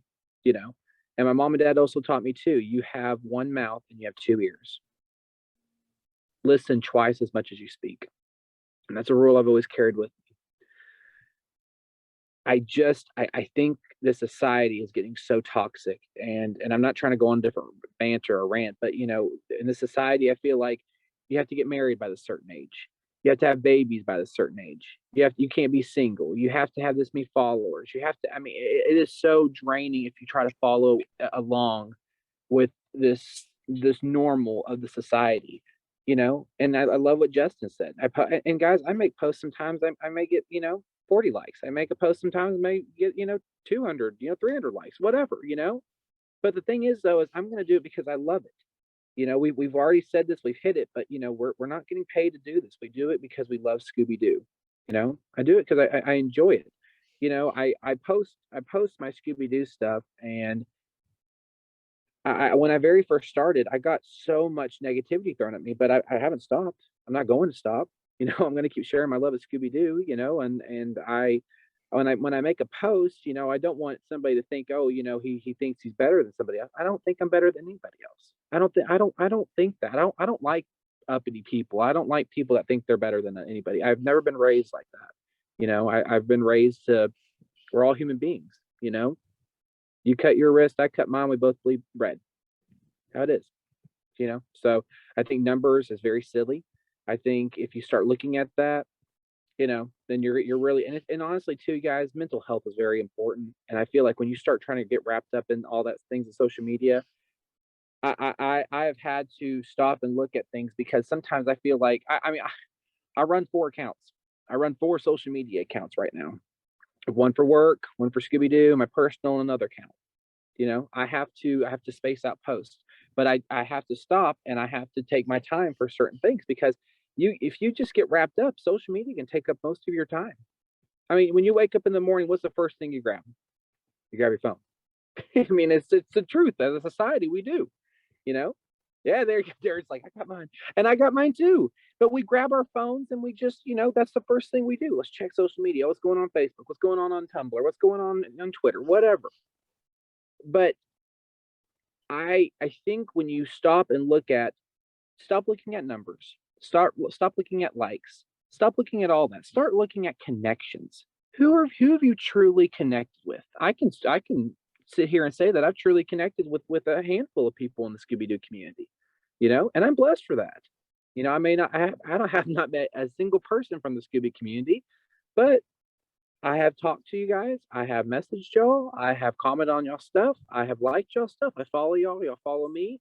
I'm blessed for that. I feel like I made a connection, and I hope one day I get to meet you guys, because y'all seem like phenomenal human beings. I think what's spanning in all this is jealousy. I really do. And jealousy is the root of all evil, if you ask me. And it's going to happen once in your life. It's going to happen multiple times. You know, I got a lot of backlash, so much backlash, when I went to Comic-Con with Scott Ennis. I don't know why. I don't know why I did, but it's because everybody said, well, how much did you pay him to go with him? How much did you know, and how did you get that connection? And you shouldn't be hanging around him. Who are you even? And yada yada yada. And I didn't even look at all that. I literally messaged Scott. You guys can go on Facebook and message Scott Ennis. It's not a hidden secret. So I messaged him one day. We had a lot more in common than just Scooby-Doo, and he invited me one day. Okay, sure, yeah, sounds great. I'll roll along with you. He came into Texas. That's where I live. You know, it was fun Comic-Con. You know, had a fun time. But I didn't do it in the spite of, oh, you know, look at me. You know, I'm better, or oh, look at me. I just don't get people, and I love what Wendy said earlier. You know, people can be hurting in life, you know, and when they hurt, dadgummit, these lights. I'm sorry, I'm in my truck. Anyways, I feel like I'm telling a camp story. Anyways, golly. But yeah, that's what I guess what I'm trying to say is that, you know, there's going to be negativity all around, especially when you start wrapping yourself within numbers and all of that. But you just got to start just trying to look at the connections you can make. You know, if you can reach one person, I think that's phenomenal. There's pros and cons of social media, everybody. I mean, whether you're watching this panel or you're listening to it, there's pros and cons of social media. But how are you gonna use it, social media, for a toxic platform, or are you gonna use it for a positive platform? I hope you choose a positive platform, because toxic platform, it can really screw with your mental health. So just take it with a grain of salt. Derek, what are your thoughts on focusing on the numbers? When I first started Do Central and I started to get a lot of people interacting with it, I did care a lot more back then. I just liked seeing the number go up because I'm like, oh my gosh, how many people are interested in seeing what I have to say or seeing what I have to post? Especially when I would do like the fun fact Fridays or the really long Scooby-Doo Mystery Incorporated timeline that I wrote out that still to this day I get notifications about. I'm like, oh my gosh, I'm surprised people are still reading this. Nowadays, I have definitely had to take a step back and reevaluate my priorities on social media because, like, there are plenty of people who are always going to have more likes or followers or, all of that than me. Obviously, I don't post on a very regular basis with my content. So how can I even, for one, expect a lot of engagement or high numbers when I'm really not even putting out that much right now? But I'm still in the end putting it out there because I want to and because I'm doing it for me. If I get positive interactions, if I get those comments, likes, followers, that's phenomenal. I have been watching my Do Central one recently on Instagram because I'm nearing 1,000 followers, and I think that's no small feat. I think that's really fun, but that I still post when I can because I want to, not because I'm trying to reach that goal. That would be cool to do, but I always get asked about like how many subscribers I have on that Groovy Scoobcast. I always say I really don't know. For one, I don't really even know how to look it up. I have just never really taken the time to look. But aside from that, I also say Scooby-Doo podcasts are a very niche podcast genre. I think there aren't a whole lot of people listening to Scooby-Doo podcasts unless they're already in the Scooby fandom. You don't just accidentally stumble upon that Groovy Scoobcast. Like you're looking for a Scooby-Doo podcast if you're listening to us. And with that, like, yeah, we have a listenership. We do have people who like to comment on, we see the common familiar names, and it's cool to see that, but we're not doing it because we want to get a whole ton of subscribers and, like get a sponsorship or anything like that. Cause I don't even have the confidence to want to do that. So in the end, like, yeah, I don't look at the numbers as much as I used to. That's definitely been a challenge for me because I used to care about it a lot. And I'm thankful to say that that's just not how I roll anymore with my content, especially because I also run a few different social media accounts and I have to keep certain things separate because I know that my personal friends and my coworkers do not want to be seeing my Scooby-Doo stuff all the time. So I keep that separate. I put what I'm doing in my personal life on my Facebook, and I think I have some of you on my personal Facebook, and that's because like you're the kind of people that would want to see that. The kind of people that I think would want to see my Scooby-Doo stuff, that's why they go to Do Central. If there's the kind of people who want to listen to my podcast, they can go over here. I tell you where to go if you want to, and if you go there or not, I would love if you did, but it's going to stop me from posting what I post there, however frequently I do. The numbers just in the end shouldn't be influencing if you're going to put something positive or not on there, because it's really ultimately for you. It really shouldn't be for anyone else, I think. So that's what I have to say for that. I think if I spent all of my time making posts for everybody else, I don't think I would have been able to keep doing ScoobyAddicts this long. Mm-hmm. Like I like doing the history posts because I want to know what happened in Scooby history, so I post it because I just assume that maybe other people are interested in it too. But, I do this stuff for me because I want to see it, or because I want to share, somebody's artwork or story or something that somebody else put out, because it makes me happy to share other people's stuff, to support other people in the community. I think that's what we need to be doing more, is supporting each other and less knocking each other down. Wendy, what are your thoughts on focusing on the numbers? It's hard not to, because again, we're human And it really doesn't take a whole lot for you to start being of the mindset that numbers equal validation of your worth. And that could not be further from the truth. Just because someone is getting a lot of numbers on something does not mean that what they're posting is quality. You can find so many videos on YouTube and channels with like tens of millions of views and subscribers, and the content that they are putting out, it is not good content. It is people being cruel. It is people doing inappropriate things. There is absolutely nothing good. No one's getting anything good out of it. It is not helping anyone. It is not promoting any kind of positivity, and yet everyone's watching it. So I think that anyone that struggles with wanting to look at the numbers, have some perspective. Numbers do not equal worth at all. People do really awful things in this world, and there are really awful people that enjoy that. That is not something to aspire to. You should not be compromising yourself or your beliefs or your standards in order to get numbers. I see people do that. They start with one kind of content and they're not getting what they want. So they see the other things that people are doing that are more popular. And so they start deciding like, oh, well, maybe if I take my top off, I'll get more views. And it's like, please don't. You don't need anyone else's validation of your worth. Nobody's.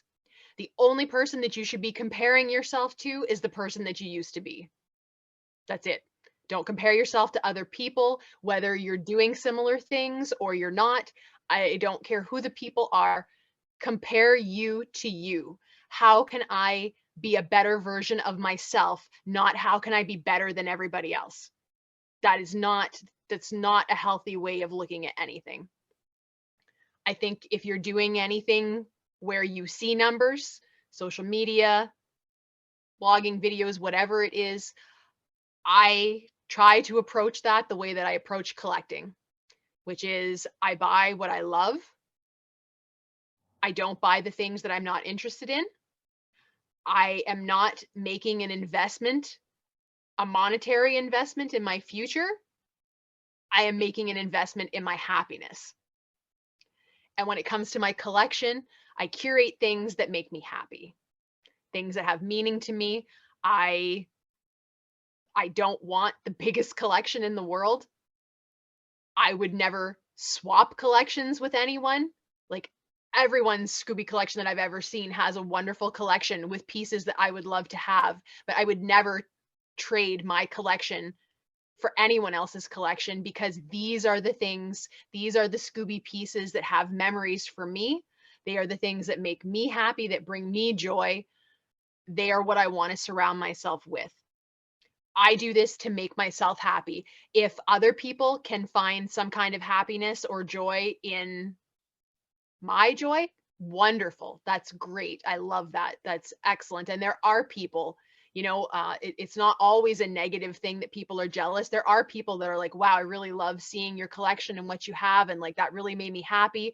When I see other people's collection, even if it's not Scooby, even if it's things that I'm not interested in collecting, and I can see, like DANII said this earlier, you can see the genuineness in someone. You can see when someone is doing something because they have a passion for it and they love it. And you can see when they're doing something in order to make money, be more popular, get more views, boost those numbers. You can tell.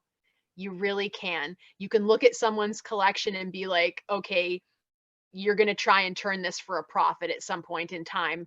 You don't necessarily love these things. You're just hoping that it's going to make you some money, which if that's what you want to do it. Okay. I'm not going to tell other people how to collect because I don't want other people telling me how to collect. But that's not for me. I only want things that I really, really love because I'm the one, like, this is my closet in my bedroom. I'm not inviting other people to just walk in whenever they want. I'm inviting everyone to come and see it while we're filming.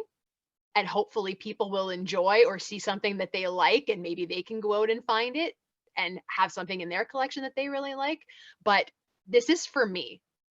This is not to make money. This is not for somebody else. This is for Wendy. And I did get to the point with social media and things, like I've been blogging for over 10 years, and it is discouraging when you put a lot of work into writing a post or finding pictures to make a fun tweet, writing something clever.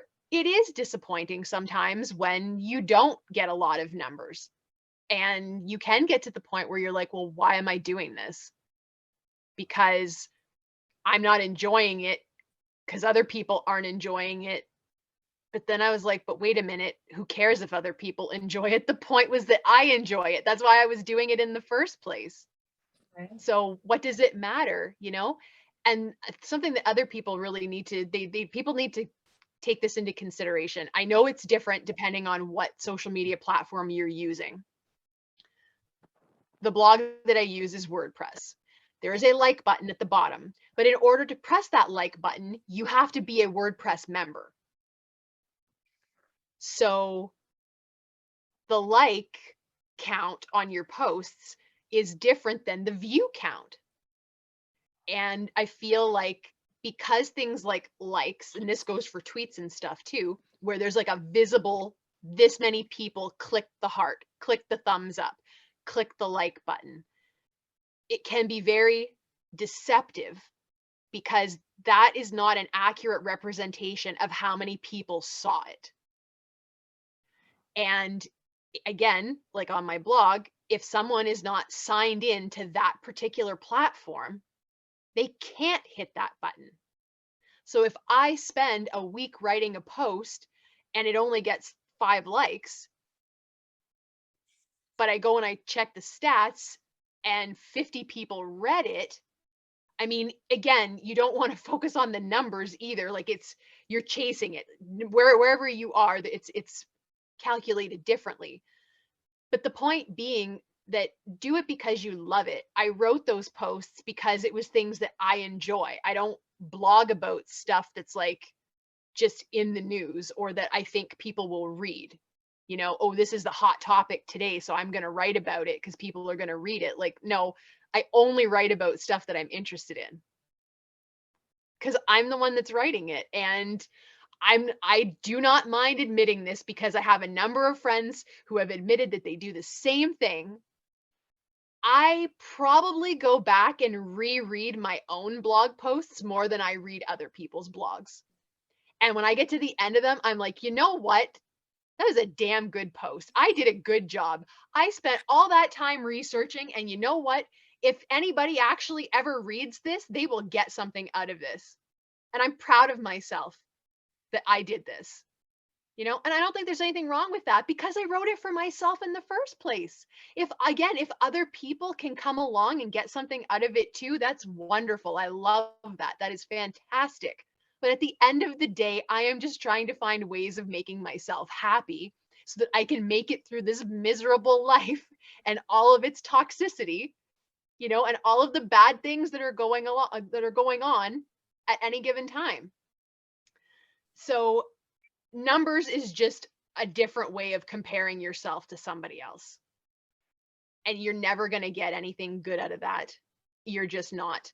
So if you're not enjoying it, find something else to do for yourself, because you will just get to a place where you're so depressed that you don't want to do anything anymore. Not enough people are watching, not enough people are this. I'm going to share this story because it meant something to me and maybe it will help anyone that is struggling with that. I am most active on Twitter and I try to do tweets every day. I'm usually so busy now that like any tweet that you see go up on my page, I probably scheduled it at least the night before, if not like a couple of days before, because I have more than one Twitter account. I run an art account as well, which was very research heavy. There's a lot of work goes into that. And if I just got up every morning and I needed to like write the tweets for the day, like it would never, it couldn't happen now. I have to do them when I have time. And so I love that there is a schedule function for that. But on there, you know, like some tweets can get like 50 likes and other ones sit untouched. And you're like, why am I doing this? It's not good enough. Why aren't people liking it? You know, like, well, I liked it, but why aren't other people? And I have one particular follower and he's followed me for years. And a couple of months ago, he commented on, he's puts likes on almost all of my stuff. Sometimes he's the only one. He's the only like on them. And he told me one day, he's like, you know what? I really want you to know how much I appreciate what you post and that you post such like nice, positive things, because I had cancer last year and I just recently beat it.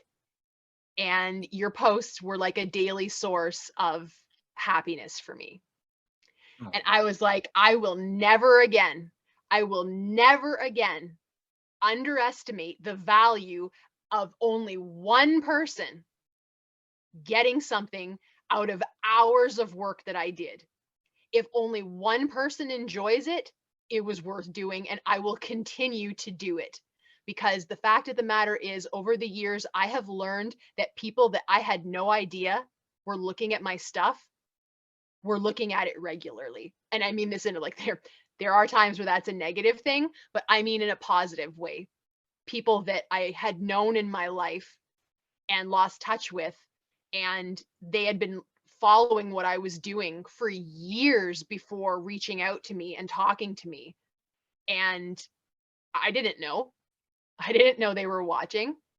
I had no idea. So you don't know who is looking at what you're putting out there, which is another reason that, please, it is so easy to put out things that are negative because we get upset, but try to make it good things, because you don't know who is reading or who is watching and who needs what you're doing right now. You may never know. You may never know. You may live to be 100 years old and have no idea of the impact that you've had on so many people just by some stupid fun thing that you posted some morning, 20 years ago. You have no idea. So it's always good to keep things like that in mind, that just one person, I'm a Christian, and this is one of my favorite things, and it dovetails with this. But in the Bible, it says, if just one person comes to the Lord, that all the angels in heaven rejoice. Take that and apply it now to everything else. There is no reason that you can't. There really isn't. If just one person got up one morning feeling like they wanted to die, and they logged onto their social media, and you had put up something, I don't care what it is, if it's a collectible, if it's a quote, if it was just a picture of your smiling face, or your dog or your cat or your squirrel or whatever it is, if that one person that you will never even know who they are or that you helped them went away not wanting to kill themselves anymore, everything that you did up to that point in your life was worth it. Everything. All of the bad crap that you had to go through in your life, where you maybe wanted to die and you're like, what is even the point of this garbage? At some point in your life, you may never even know it, but I guarantee you, you will have that moment where something that you do will make a difference to someone. And if it's even just one person, then everything that you went through so that you could be there in that moment to get them through it, I guarantee you it was worth it. It was worth it. And you should never doubt your worth or your life or anything like that. Do the best that you can do in whatever you're doing. Always try to be a good person in what you're putting out there. Treat other people the way that you want to be treated. And in the end, it doesn't matter how much crap you go through, it'll be worth it. It will be worth it in the end. And there is never anything shameful about doing something that helps somebody else. Other people may be like, man, one person, and who is that one person? Like, it's a nobody. Who cares? Screw you. If that's your attitude, I'm sorry, but screw you. You have no idea what life is about or what life can be for you. You don't know what it's like to have friends that you love and that love you back, who would do anything for you. And you'll never know it with that kind of an attitude, because those are not the people that you're going to attract into your life. So in your community, regardless of what anybody else is doing, you do that. And if other people see you doing that consistently, it will help them to do that too. Tell people, don't focus on the numbers. Don't focus on the number of likes. Don't focus on any of that stuff. Do what you know to do. Do it well. Do it because you love it. Other people will see that, and you will help other people to be better versions of themselves. And when everyone is trying their best, really awesome things can happen. They can, but nothing will happen if you give up or you don't try. So even when people try to bring you down, it's hard to do it. I know it's hard for me too, but water off a duck's back. Forget it. Move on. It's your life. Only you can answer for yourself, and you're responsible for what you put out. So make it the best damn thing that you can all the time. I think it's important to not focus on numbers. And I think we're all in agreement on that. I mean, it can really, like I said, I went through a week, Wendy and Cameron know, because I was messaging them, telling them how much it was bothering me. And it never bothered me before. And it just took one person telling me that I was doing a horrible job to make me feel like I was not worth anything. So thankfully I got out of that. Numbers don't really matter. And, you know, I do what I do because I like to do it. I do it for myself. And if people enjoy it, great. So. Another issue that I've had lately with the Scooby community is the cosplay that I see.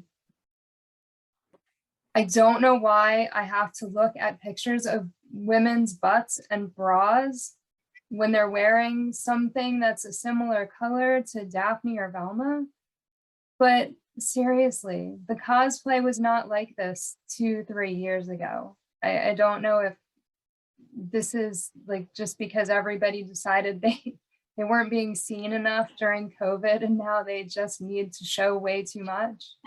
But it drives me crazy. It's like, and this isn't happening in the Scooby community, but there are some girls that are toy collectors that when they post a toy, they post it with themselves in the picture and they're wearing next to nothing. And I'm sorry, you obviously want people to look at you. Otherwise you wouldn't do that. Like, your focus isn't really the toy that's in the picture. You're trying to get attention from people. But then when they get attention from the wrong people, they don't like it. Like, to me, and maybe it's just because I'm old, but I would never think to like hold up a Scooby toy and wear like a bikini, because to me that's just wrong. It's just, and like I said, maybe it's just because I'm old, but I just feel like it's like, kids like toys. They want to look at pictures of toys. If they're looking at your feed with you and they're seeing these women in bikinis or whatever, lingerie, and they're posing with a toy, like, how do you explain that to your kid? You know, I wouldn't have been happy scrolling through my news feed and my kids seeing something like that. Derek, what are your thoughts on the cosplay and that kind of stuff? I think it's hard to avoid just because of how like the algorithms work with social media. I don't think that necessarily people are doing it because, like, so for instance, the Daphne and Velma cosplay that I see all the time, I don't really think that's coming from people who are necessarily in the fandom or like in the Scooby community. It's more so, I think Scooby-Doo just got caught up in what they're doing as a result of a hashtag or one post, you know, because if they're a cosplayer, they're not just doing Daphne or Velma. They're not, like they're doing other characters too, and that's their, that's how they use their social media. That's fine. I think that's more so just because there's that shared hashtag. Sometimes that's where we see it sometimes and probably confuse it with it being combined into the community. I don't really ever look at it that way. And the same goes like with artwork as well. Like when you see, like any kind of like sexy artwork or anything like that. I think it's more so just that's the type of artwork that they put out. And this one post happens to be Scooby-Doo. So that's why we end up seeing it. And that's why it also might seem like there's an overabundance of it, as if it were not necessarily a problem in our Scooby community, but like just a presence in the Scooby community, when it's really just only in the orbit and it's a momentary thing. I don't love to see it, but there's not really all that much I really can do.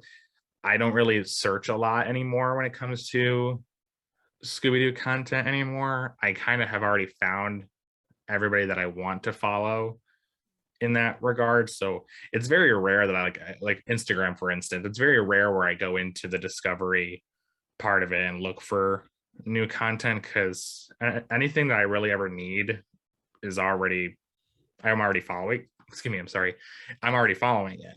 So like if I need my Scooby-Doo news, I'm going to follow the Scooby-Doo news Instagram page. If I want to see any new collectibles or anything a little bit more like relevant to right now it's happening in the Scooby community, I might be following any of you guys. I'm not really ever looking for any of the broader searches anymore, so I don't really nowadays see that kind of content. And I don't think the content's inherently bad. I just think because they have that shared hashtag, that's why we see it. So I personally don't see it as a big problem, just because I think it's just Scooby that gets caught in the crosshairs, and that's just happening right then and there. I also really apologize. I am going to actually have to hop off right now. I told Shannon that this would probably be around 2 hours, and I feel bad hanging out with her right now. So I'm going to hop off. All right. Everybody, a wonderful night. I've enjoyed speaking with everybody. I love seeing all of you, and have a great rest of your evening. You too. Bye, Derek. Bye, Derek. Bye, everybody. Cameron, what are your thoughts on the cosplay? Here's my thing. I've always viewed cosplay as, someone trying to express themselves, or someone that really loves the character and they want to dress up. That's great. I truly think it's fun. You guys know on my page, when it rolls around Halloween, I'm dressed up as Shaggy, and I'm dressed up as Fred, and I'm dressed up as Scooby. I have fun. But here's my thing though. When you do cosplay, in the Scooby-Doo shows and live action movies and series, they were never, and I hate saying this word, but they were never slutty.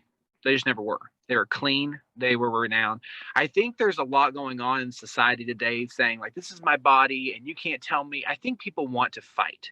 I think that's what it is. They want to say, oh, this is my body and you can't tell me what. And you know what? That's good. Then don't be dressing up like Daphne and Velma. And I'm sorry to say this, but when you hop on Instagram, and it's not that I'm following these people, but I follow the hashtags of Scooby-Doo. So these cosplayers will use the hashtag, so it'll pop up in my newsfeed. That's how I see it. But when I see two girls up on each other and they're half naked, dressed like Daphne and Velma, I got a problem.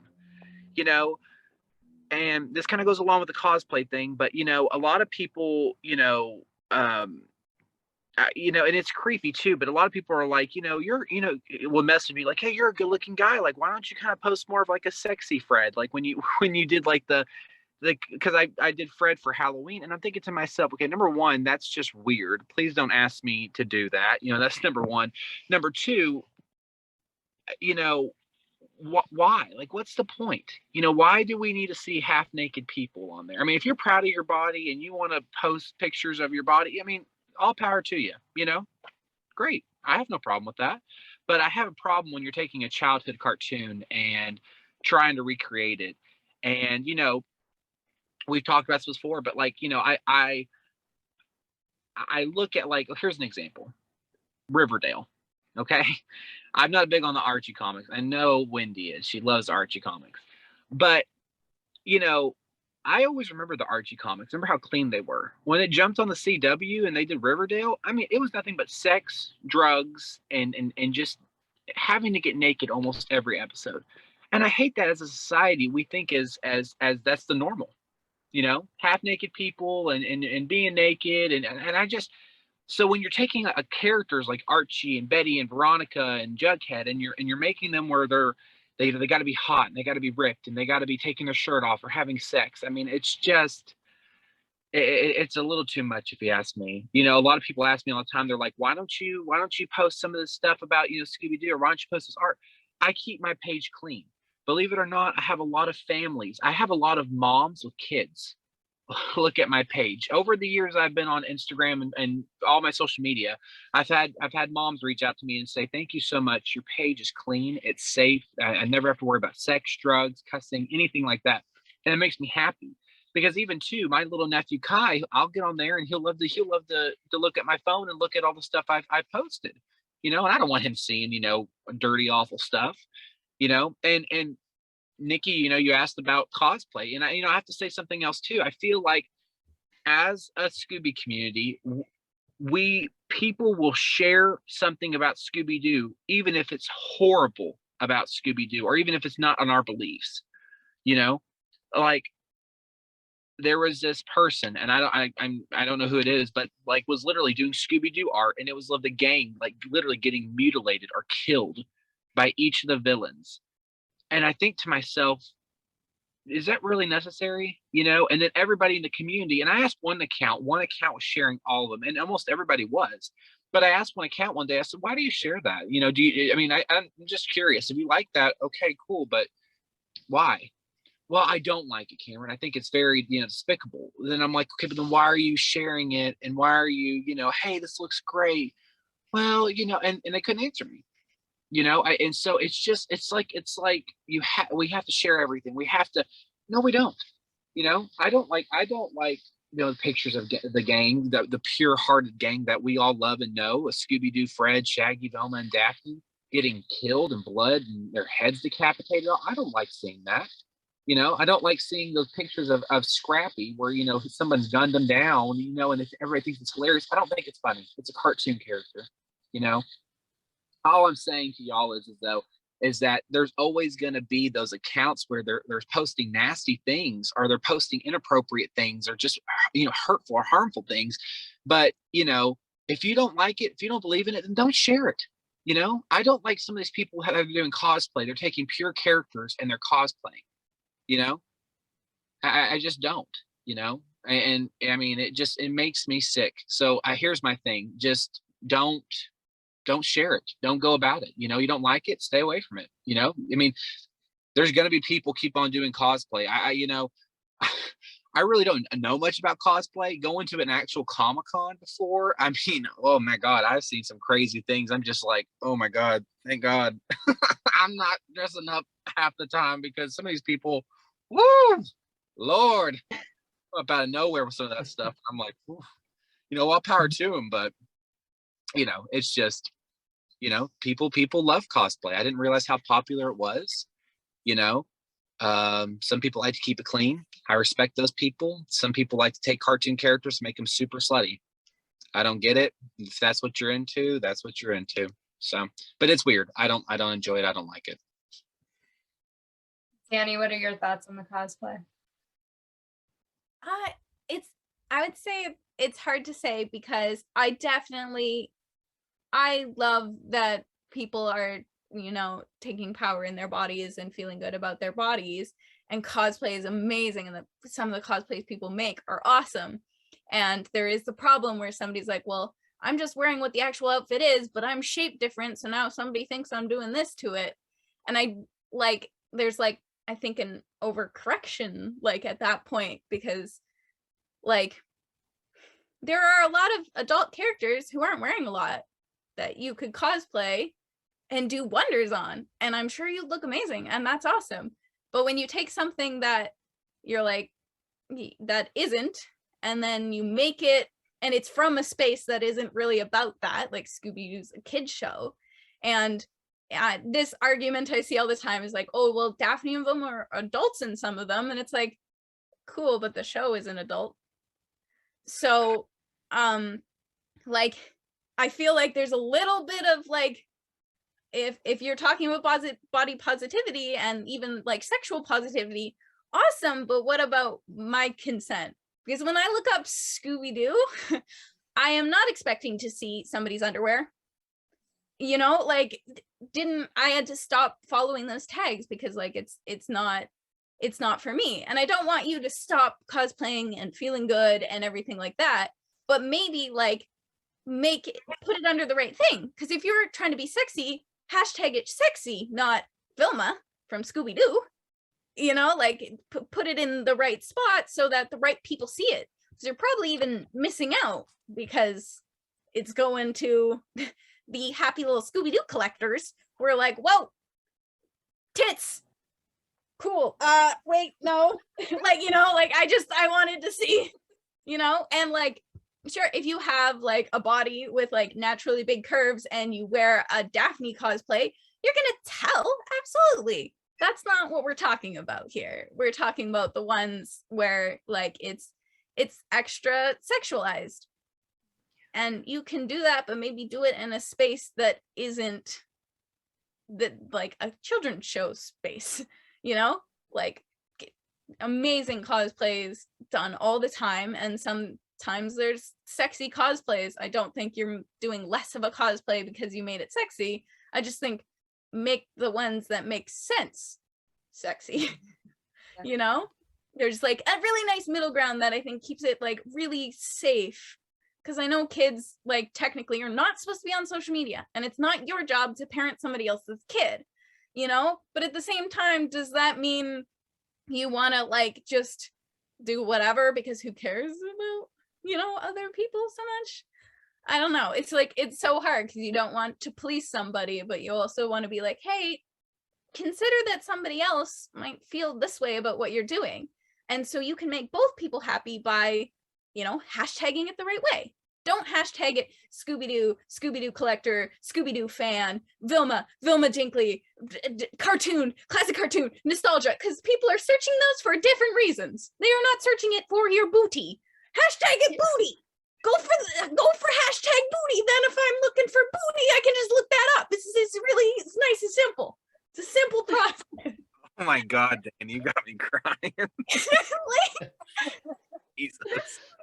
right. Oh, I love it. Be in the right spot.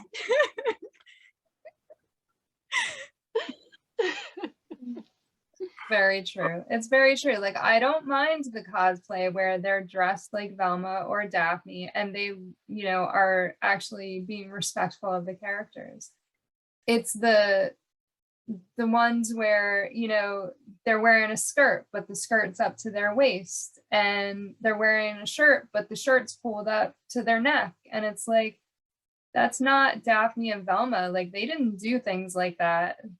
You know, they were made for kids. So at least treat them with some respect and, you know, do your cosplay. That's great. But yeah, Danny, like you said, you don't have to hashtag it Scooby-Doo just because you're dressed like Velma or Daphne. Yeah. Justin, what are your thoughts on the cosplay? Yeah, I'm kind of in the same boat as everyone else, really. I see it and I just keep scrolling. It's not my thing. I mean, I think cosplay is cool if you're doing it right, like you said, if you're just dressing up as the characters. I've never personally done it myself, but more power to the people that do. But yeah, when I see the you know, when I see like the slutty, you know, sex part of, you know, the cosplay where, you know, girls are dressing up as Daphne and Velma and like thongs and, you know, all over each other, and yeah, I mean, that's not what Scooby-Doo's about. That's not what I'm trying to look for when I'm looking at Scooby-Doo content, Scooby posts, stuff like that. Cam mentioned about following on Instagram the hashtag Scooby-Doo, and I actually just unfollowed that, mainly just because that's what I started to see a lot of. I still go on a lot and look at the hashtag Scooby-Doo just to see if there's any cool posts or people out there. But I ended up stop following that hashtag because every time I got on Instagram, I was seeing stuff like that. It was just like all of a sudden my news feed, my Instagram feed just became very toxic with that. And, that's just it's not what I'm looking for when I'm looking up Scooby Doo stuff or when I'm looking through my Scooby Doo social media. So yeah, I'm not a big fan of that. I think I guess there's a group of people out there that are into it, and again, I mean that's more power to them, but it's not something that I have an interest in. So yeah. Wendy, what are your thoughts on the cosplay? Yeah, I think there's a time and a place for everything. And people really just don't understand what the time and the place is. I love pinup art. I love it. It is one of my favorite things in the world. But one of the things that makes, and this is just my opinion, and I know there are people who don't agree with this, that's fine. But in my opinion, there are qualifications for something to be called pinup art. Number one, what was pinup art to begin with? It's something that you pin up. Well, if you've got it pinned up, needs to be appropriate for you to look at it because it's in a place where other people are going to see it. So for me, for something to be specifically pinup art, the girl can't be naked. That is a different type of art. And the whole point is using your imagination. So she's still a sexy girl, but everything is left to your imagination. You're not seeing all of her parts. That's the point. It's a mystery. It's the anticipation of it. So I can understand someone wanting Daphne to be sexy, and I think that there are ways of doing that. But at the end of the day, Daphne is a cartoon character meant for children. And I do think that, number one, we should be respecting these properties as what they were intended for and who they were intended for. As far as I'm concerned, the children are simply lending us Scooby and everything that goes along with him. He belongs to the children, and we as adults are just borrowing him.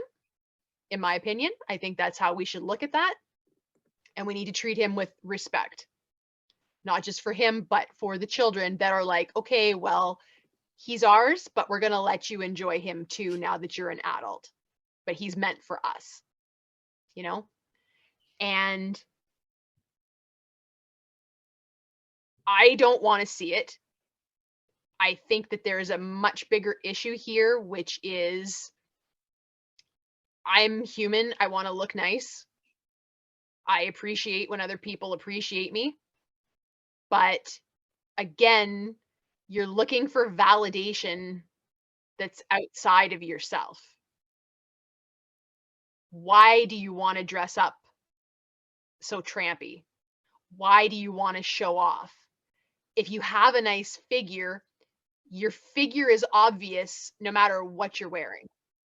You don't have to take all your clothes off for everyone around you to be like, wow, she looks really nice. She's built really nice. So maybe people could consider like why they want to do this. And I also think that there's another issue where why do you want to take something meant for children and give it a sex spin? I feel like there's something in you as a person that if that's what you want to do, you want to take these things that are wholesome and you want to make them dirty, that says something about you. And I don't really think it's a very positive thing. I think there's something a bit weird with that. It makes me feel kind of uncomfortable that there are people that want to take children's properties and make them adult, like as in X-rated and R-rated and stuff like that. I think that's weird. There are so many other characters and there's so many other properties that are meant to be more adult that you can do a whole bunch of things with. Like, why is it that this one thing that's not for you and that's not meant to be that, what is driving you to want to do that to it? You know, like, I don't want to be a broken record. I know plenty of panels I've talked about the Nancy Drew thing, but it's the same thing. You know, Nancy Drew is a character, and yeah, she's not real, as in she's not like a live human being walking around the earth.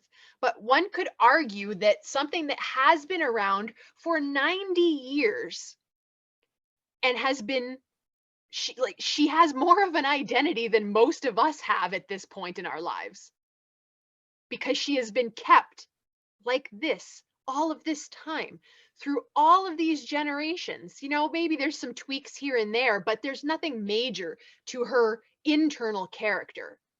Nancy Drew is Nancy Drew. I don't care how many years go by.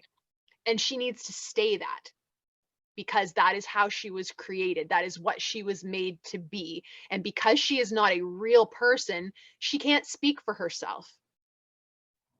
But we should be speaking for her and saying to people that want to give her a dirty twist or drag her down to relatability. You know, oh, she's not relatable because she's so perfect. No, excuse me. You don't have a right to try and drag somebody through the mud because you think that the way they are is unattainable. That's not cool. Okay. It might be unattainable for you, but that's a you problem. She's plenty attainable for a lot of people who want and aspire to be the kind of person that she is. I still can't get over Pamela Sue Martin posing for Playboy as Nancy Drew. Pamela Sue Martin posing for Playboy, whatever. If that's your thing and you want to do it, go ahead. But to go on the cover of a smutty magazine dressed as Nancy Drew with Nancy Drew written on the cover, that whoever let that happen needs a slap. That wasn't appropriate for that character. Characters should, I think that intellectual property should be protected as if it were a person. And the way that it is meant to be, we need to all respect it. Just if we don't like it, that's too bad. Find something else. Like we've said all through everything we've talked about tonight. If you don't like something the way it is, find something else. But this constant need to take possession of everything and change it to make it what we want. Like, no, if you want to cosplay like a sexy girl, do it. But just find the right place to do it. You know, you want to go to a party and you want to wear a thong that's purple and call yourself Daphne? Fine. Fine. That is your prerogative. Don't post about it on the internet with all the Scooby hashtags as if you're trying, you know, because now all you're really doing is you're trying to capitalize on the popularity of the character. Now you're not just being a whore. Now you're trying to whore the franchise in order to get views or likes or whatever it is. And it's just distasteful to do that.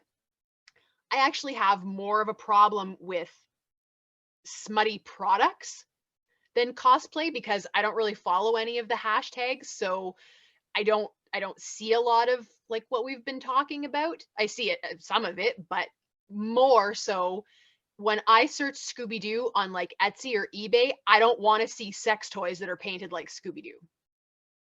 Okay. I don't. And I don't think that that's appropriate either. But I kind of view it in the same vein as like the cosplaying thing, which is like what's driving you to take something that is meant to be innocent and you want to make it smutty. Like what I think people really need to like take a step back and look internally to like what's driving them to want to do these things, because I think there's an issue there. I know it's not quite the same thing, but the word that keeps popping in mind is like pedophiles. You know, we recognize that there's something wrong with an adult who wants to have sex with a child. That's not okay in any way, shape, or form. And if you think things like that, something's the matter with you. That's not normal. That's not just your taste or your prerogative. Okay, I'm sorry, that is wrong.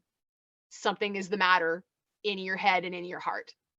And while it's obviously not as extreme as that, I do kind of get that same vibe when I see people that just want to take all of this stuff that is for children and that is very innocent, and they just want to give it that filthy twist. And I'm like, why? You can have your filthy whatever, and that's fine, but can't you leave that stuff alone? Like, it's not enough. It's not enough for you to have this thing that you want to be this way, which is fine, but you can't let the people over here who aren't interested in this, you can't let them have what they want. You have to have all of it to yourself and do what you want with it. That's not, there's something weird about that. I don't think that's right. And I think the people that do that need to take a good hard look at themselves and be like, do I need help? Like, do I need some help maybe? Because I think they do. I think that's my problem with the cosplay, is that, you know, these characters are innocent characters and they're for kids. Like, how do you make something like that sexual? It's just, it's so weird to me, because that's not what I think about when I look at Daphne and Velma. You know, they're innocent characters, they're teenagers, technically. So why do you want to take these teenagers and make them slutty? It just doesn't make sense. And it does seem to me very wrong to do something like that. I think Hey, when Nikki. oh, I'm sorry. Go ahead, Justin. Oh, I'm sorry, Karen. Hey, Nikki, very, very quickly, and you can edit this out if you'd like. Within the past half hour here, I had my manager from work call me twice, and it's kind of concerning because of how late it is where we're at right now. Yeah. If you don't mind, I might have to respectfully get off. Okay. I'm very, very sorry. I No, apologize. that's Right all right. now, I'm at a job where I'm in charge of a very big project, and so now I'm a little a little tense. I wanted to wait respectfully until everyone was done through. So if you understand, I might have to actually Yeah. get off for the remainder of this. So I Yeah, that's apologize. fine. I hope you understand. That's That'll be on my mind all night now that I had to Yeah. leave. I had to leave early, but thank I you get for it. having me. Yeah, thank you for for having being me. on. The four of you guys are great. I thought we had some really good discussions tonight. So yeah, thank you very much. Guess I'll talk to you guys again soon. So All right. Bye, Thanks, Justin. Justin. yep. Have a great evening, Bye. everybody. Thank you. You Yep. too. So I just wanted to say, for anybody that's watching or listening, if you think that, you know, showing your body and you know, dressing super slutty is sexy, like for most people, it's not. Like, I can speak for myself. Like, when I look at a woman, what's most sexy to me is how she carries herself. You know what I mean? And as a person, is she a good person? Is she, you know, is she kind-hearted? And I just think I should let people know that. And I think there's so many people out there hurting, and they just feel like they have to be, you know, beautiful on the outside. Let me tell you something right now. As long as you're beautiful on the inside, I think that's the most thing that matters. And especially like when we watch Scooby-Doo. I mean, you know, Daphne and Velma are cartoon characters, but they're so pure-hearted. I think that's why everybody loves them. You know what I mean? So I just don't understand. I think it's taking innocence away. You know, and when you try to take innocence away, it just speaks volumes about who you are. So I just for anybody that's listening, it's not sexy, it's not cute. I mean, if you want to dress up as Velma and Daphne and do it respectfully, hey, we're all for it. We'll support you. We'll share it. No problem.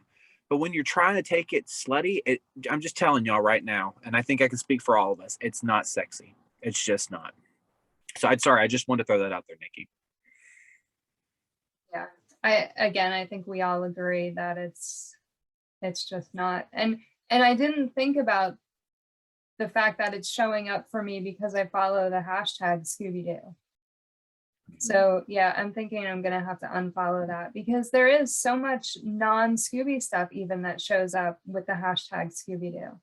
It's like people know that there's a bigger Scooby community now, so they're all using the hashtag.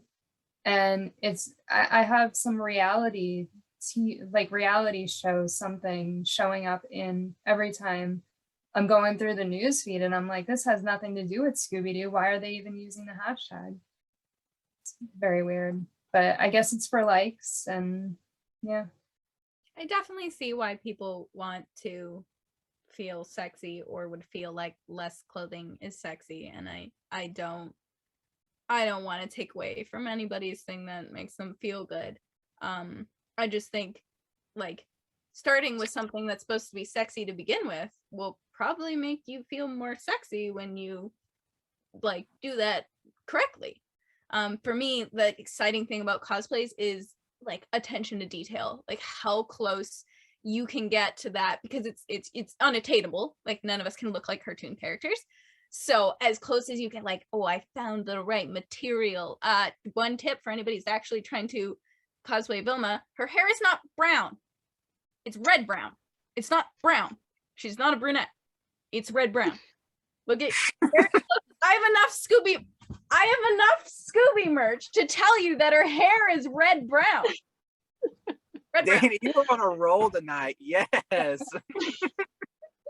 So like feel good in your other place, please. And give Velma red brown hair. Thank you. That's thank you for coming to my TED Talk about Velma's actual hair color as somebody with red brown hair. Dani, you should have flipped down from the camera and just came up with Velma's hair. That would have been so epic. Like, let me show you what. I've seen several, like, conversations between people who can't decide if I look like Daphne or Velma. Because I'm like a weird mix between the two of them. Oh my gosh. Oh gosh. Oh my goodness. So my husband made a meme today and it says, competition can't grow a community, but support can. And I will send you guys the meme so you can see what it looks like. He did a pretty good job on it, actually. But, Yeah. you know, he's right. If the Scooby community is going to be strong, it's going to be because we're all supporting each other and working together. Not because we're fighting each other and stealing each other's ideas and trying to be better than everybody else. And it's, you know, our goal is to enjoy Scooby-Doo. I don't understand why there has to be negativity or fighting in order to do that. The internet is a huge place. We can all coexist together. We can all be happy. We can all enjoy Scooby-Doo. We can enjoy each other's posts or content or whatever. And, you know, there doesn't have to be fighting going on. I just think, and I hope that people start to realize that it is going to take us all working together to make things flow and be good. So, does anybody have anything that they would like to add? Wendy?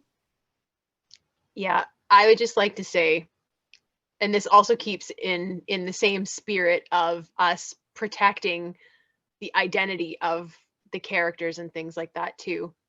We've talked to enough animators that literally worked at Hanna-Barbera on Scooby-Doo and our favorite properties, who all said the same thing. They loved working at Hanna-Barbera. Hanna-Barbera was a place where they felt welcome, where everyone got along. There was no drama or backbiting or competition. Everyone was there because they wanted to be there. They all had a passion for what they were doing. Maybe not necessarily the characters themselves because they were working on so many different things, but they loved animation. They loved painting. They loved all of the things that went into creating those cartoons that we love so much. Bill and Joe created a studio that was what our community goal should be. If our Scooby community could be like Hanna-Barbera, how wonderful would it be? Because obviously Hanna-Barbera was something special, because 50 some years later, well, then that's just Scooby. Hanna-Barbera was around long before Scooby. We're still talking about it, and the people that worked there still have these wonderful memories of their time there.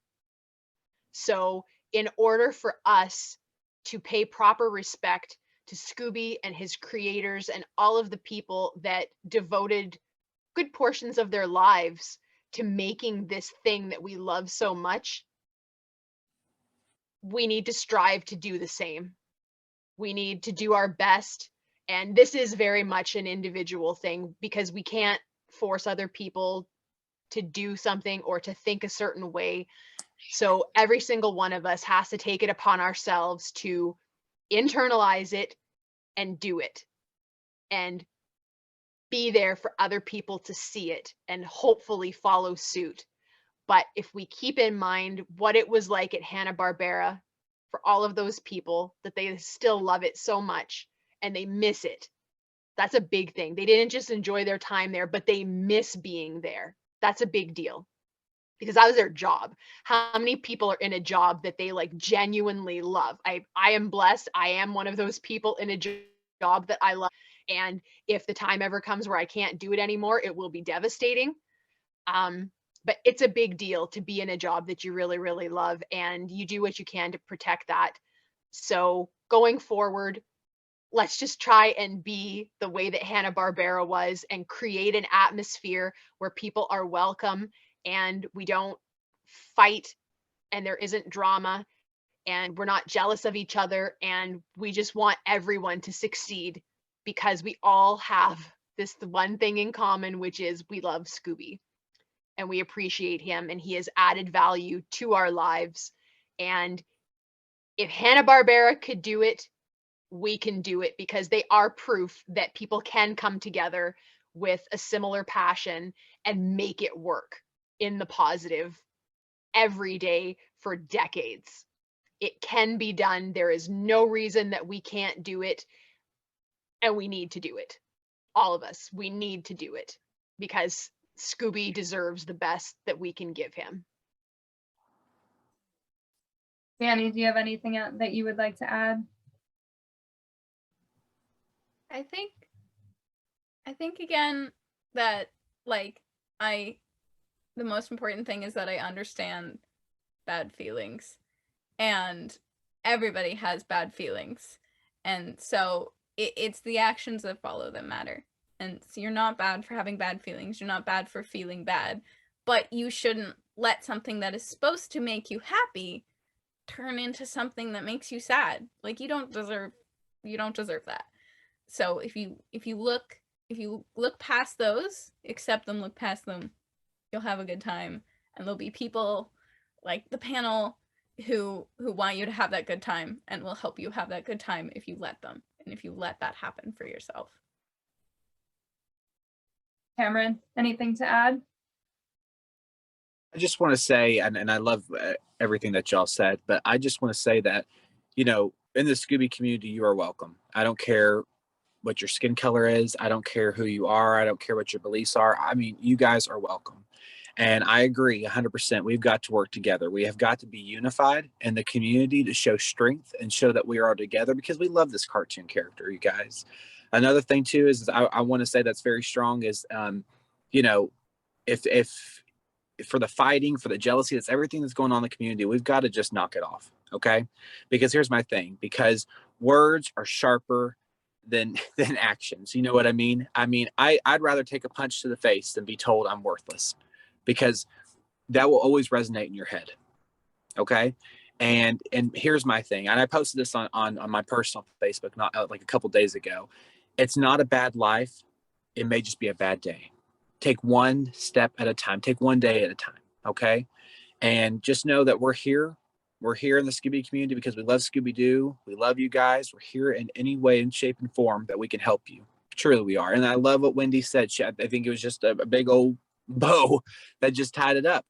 if this community can be like how Bill Hanna and Joe Barbera wanted their studios to be, which was beautiful, then I think it will be just a wonderful community. I know it's a wonderful community. I'm not saying it's not, but I think it could use a little bit of work, and I think we can all do that together. So I love you guys, and like I said, it's going to be good. I'm excited for the work we're going to put into it. I think the Scooby community is really good, but yeah, it does need some work.